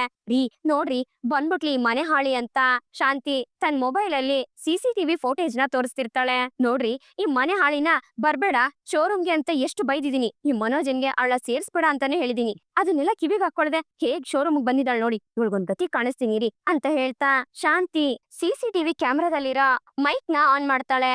ಆಗ ರೋಹಿಣಿ ಮತ್ತೆ ಮನೋಜ ಇಬ್ರು ತುಂಬಾ ಕ್ಲೋಸ್ ಆಗಿ ಮಾತಾಡ್ತಿರ್ತಾರೆ. ಈಗ ನೋಡಿ ಈ ಸ್ಪೀಕರ್ ಒತ್ತಿ ಅವಳಿಗೆ ಹೆಂಗ್ ಮರ್ಯಾದೆ ಕಳಿತೀನಿ ಅಂತ ಹೇಳ್ತಾ ಶಾಂತಿ ಆ ಸ್ಪೀಕರ್ ಆನ್ ಮಾಡಿ ಏ ಫ್ರಾಡ್, ನಿನ್ ಯಾರೇ ಇಲ್ಲಿ ಬಾ ಅಂತ ಹೇಳಿದ್ದು, ಮನೆ ಹಾಳಿ ನಂಗ್ಲಿ ನನ್ ಮಗನ್ ಶೋರೂಮ್ ಅಲ್ಲಿ ನೀನ್ ಏನೇ ಕೆಲ್ಸ ಅಂತ ಶಾಂತಿ ರೇಗಾಡೋದಕ್ಕೆ ಶುರು ಮಾಡಿದಾಗ ಮನೋಜ ಮತ್ತೆ ರೋಹಿಣಿ ಇಬ್ರು ಕ್ಯಾಮ್ರಾ ಕಡೆನೆ ನೋಡ್ತಿರ್ತಾರೆ. ಆಗ ಶೋರೂಮ್ ಅಲ್ಲಿರೋರೆಲ್ರು ಏನ್ ನಡೀತಾ ಇದೆ ಅಂತ ಇವ್ರ ಹತ್ರಕ್ಕೆ ಬಂದು ನಿಂತ್ಕೊಂತಾರೆ. ಹೋಗೆ ಶೋರೂಮ್ ಇಂದ ಆಚೆ ಹೋಗೆ ಮನೆ ಹಾಳಿ ಅಂತ ಶಾಂತಿ ಬೈಬೇಕಾದ್ರೆ ರೋಹಿಣಿ ಮನೋಜನ್ನೇ ಗುರಾಯಿಸ್ತಾ ಇರ್ತಾಳೆ. ಅಯ್ಯಯ್ಯೋ ಮಮ್ಮಿ ಕ್ಯಾಮ್ರಾದಲ್ಲಿ ಚಿನ್ನನ ನೋಡ್ಬಿಟ್ರಲ್ಲ ಏನ್ ಮಾಡೋದು ಅಂತ ಮನೋಜ ಒದ್ದಾಡ್ತಿರ್ತಾನೆ. ಎಲ್ರು ಮುಂದೆ ನನ್ಗೆ ಈ ರೀತಿ ಅವಮಾನ ಮಾಡ್ತಿದಾರಲ್ಲ ಅಂತ ರೋಹಿಣಿ ತಲೆ ತಗ್ಸಿ ನಿಂತಿರ್ತಾಳೆ. ಬ್ರೋ ಹಾಕಿರೋ ಕ್ಯಾಮ್ರಾ ಸ್ಪೀಕರ್ ಎಲ್ಲ ಸಖತ್ತಾಗಿ ವರ್ಕ್ ಆಗ್ತಿದೆ ಅಂತ ಸೀನಾ ಬ್ರೋ ಹೇಳಿದ್ರೆ, ಬಾಸ್ ನಿಮ್ಮಮ್ಮ CCTV ಕ್ಯಾಮ್ರಾದಲ್ಲಿ ನೋಡ್ತಾ ಇದಾರೆ ಬಾಸ್, ಕ್ಯಾಮ್ರಾ ಲಿಂಕ್ ಮಾಡಿರೋದನ್ನ ಮರ್ತ್ಬಿಟ್ರ ಅಂತ ಛಾಯಾ ಕೇಳ್ತಿರ್ತಾಳೆ. ಅಯ್ಯೋ ಇದನ್ ಮರ್ತ್ಬಿಟ್ನಲ್ಲ ಅಂತ ಮನೋಜ ಟೆನ್ಷನ್ ಮಾಡ್ಕೋತಿರ್ತಾನೆ. ಯಾಕೆ ನನ್ ಮಗನ್ ಜೀವನ ಹಾಳು ಮಾಡೋದಕ್ಕೆ ಇಲ್ಲಿ ಬಂದಿದ್ಯಾ, ನಿನಗೆ ಮಾನ ಮರ್ಯಾದೆ ಅನ್ನೋದೇನು ಇಲ್ವೇನೆ, ಮಾನ್ಗೆಟ್ಟವಳೆ, ಎಷ್ಟು ಸಲಿ ಹೇಳಿದ್ರು ಮತ್ತೆ ಮತ್ತೆ ಶೋರೂಮ್ ಬರ್ತಾನೆ ಇದೆಯಲ್ಲೇ, ನನ್ ಮಗನ ಹತ್ರ ಹಲ್ಕಿಸ್ಕೊಂಡ್ ಬೇರೆ ಮಾತಾಡ್ತೀಯಾ, ಇನ್ನು ಎಷ್ಟ್ ಜನದ ಗಂಡಸ್ರ ಜೀವನ ಹಾಳು ಮಾಡ್ಬೇಕು ಅಂತಿದ್ಯೆ ಮನೆ ಹಾಳಿ, ನಿನ್ನಿಂದಾಗಿ ಇನ್ನು ಎಷ್ಟು ಮನೆಗಳು ಹಾಳಾಗೋಗ್ಬೇಕೆ ಅಂತ ಶಾಂತಿ ರೋಹಿಣಿಗೆ ಬೈಬೇಕಾದ್ರೆ ಶೋರೂಮ್ಗೆ ಬಂದಿರೋ ಕಸ್ಟಮರ್ಗಳೆಲ್ಲ ರೋಹಿಣಿನೇ ನೋಡ್ಕೊಂಡು ಮಾತಾಡ್ಕೊತಿರ್ತಾರೆ. ಇದರಿಂದ ರೋಹಿಣಿಗೆ ತುಂಬಾನೇ ಅವಮಾನ ಆಗ್ತಿರುತ್ತೆ. ಏ ಶಾಂತಿ ನಾನ್ ಹೇಳದೇನ ಕೇಳೆ ಅಂತ ರಂಗನಾಥ್ ಅವ್ರು ಹೇಳ್ಬೇಕಾದ್ರೆ ನೀ ಸುಮ್ನೆ ಇರ್ರಿ, ನಂಗ್ಲಿ ಮುಖ ತುಂಬಾ ಪೌಡರ್ ಹಾಕೊಂಡು ಯಾವನಾದ್ರೂ ಗಂಡ್ ಸಿಗ್ತಾನಂತ ಅಲಿತಿರ್ತಿಯಲ್ಲೇ, ನಾಚಿಕೆ ಆಗಲ್ವೇನೆ ನಿನ್ಗೆ ಅಂತ ಶಾಂತಿ ಕೇಳ್ತಿದ್ದಂಗೆ ಅದನ್ನ ಕೇಳಿ ರೋಹಿಣಿಗೆ ಶಾಕ್ ಆಗತ್ತೆ. ಆಗ ಕೋಪದಿಂದ ಮನೋಜನ್ ಮುಖನೇ ರೋಹಿಣಿ ನೋಡ್ತಿರ್ತಾಳೆ. ಮನೋಜ ಏನು ಗೊತ್ತಿಲ್ದಿರೋ ಒಂಥರ ಮುಖ ಮಾಡ್ಕೊಂಡು ರೋಹಿಣಿನೇ ನೋಡ್ತಿರ್ತಾನೆ. ಹೀಗೆ ಈ ಒಂದು ಸಂಚಿಕೆ ಮುಗಿಯುತ್ತೆ. ಈ ಸಂಚಿಕೆ ನಿಮ್ಗೆ ಇಷ್ಟ ಆಗಿದೆ ಅಂತ ಅನ್ಕೊಳ್ತೀನಿ. ಇಷ್ಟ ಆಗಿದ್ರೆ ದಯವಿಟ್ಟು ಲೈಕ್ ಮಾಡಿ, ಹಾಗೆ ಹೇಗಿತ್ತು ಅನ್ನೋದನ್ನ ಕಮೆಂಟ್ ಮೂಲಕ ತಿಳಿಸಿ. ಮತ್ತೆ ಮುಂದಿನ ಸಂಚಿಕೆಯೊಂದಿಗೆ ನಿಮ್ಮನ್ನ ಭೇಟಿ ಆಗ್ತೀನಿ. ಅಲ್ಲಿವರೆಗೂ Tata, bye bye, take care.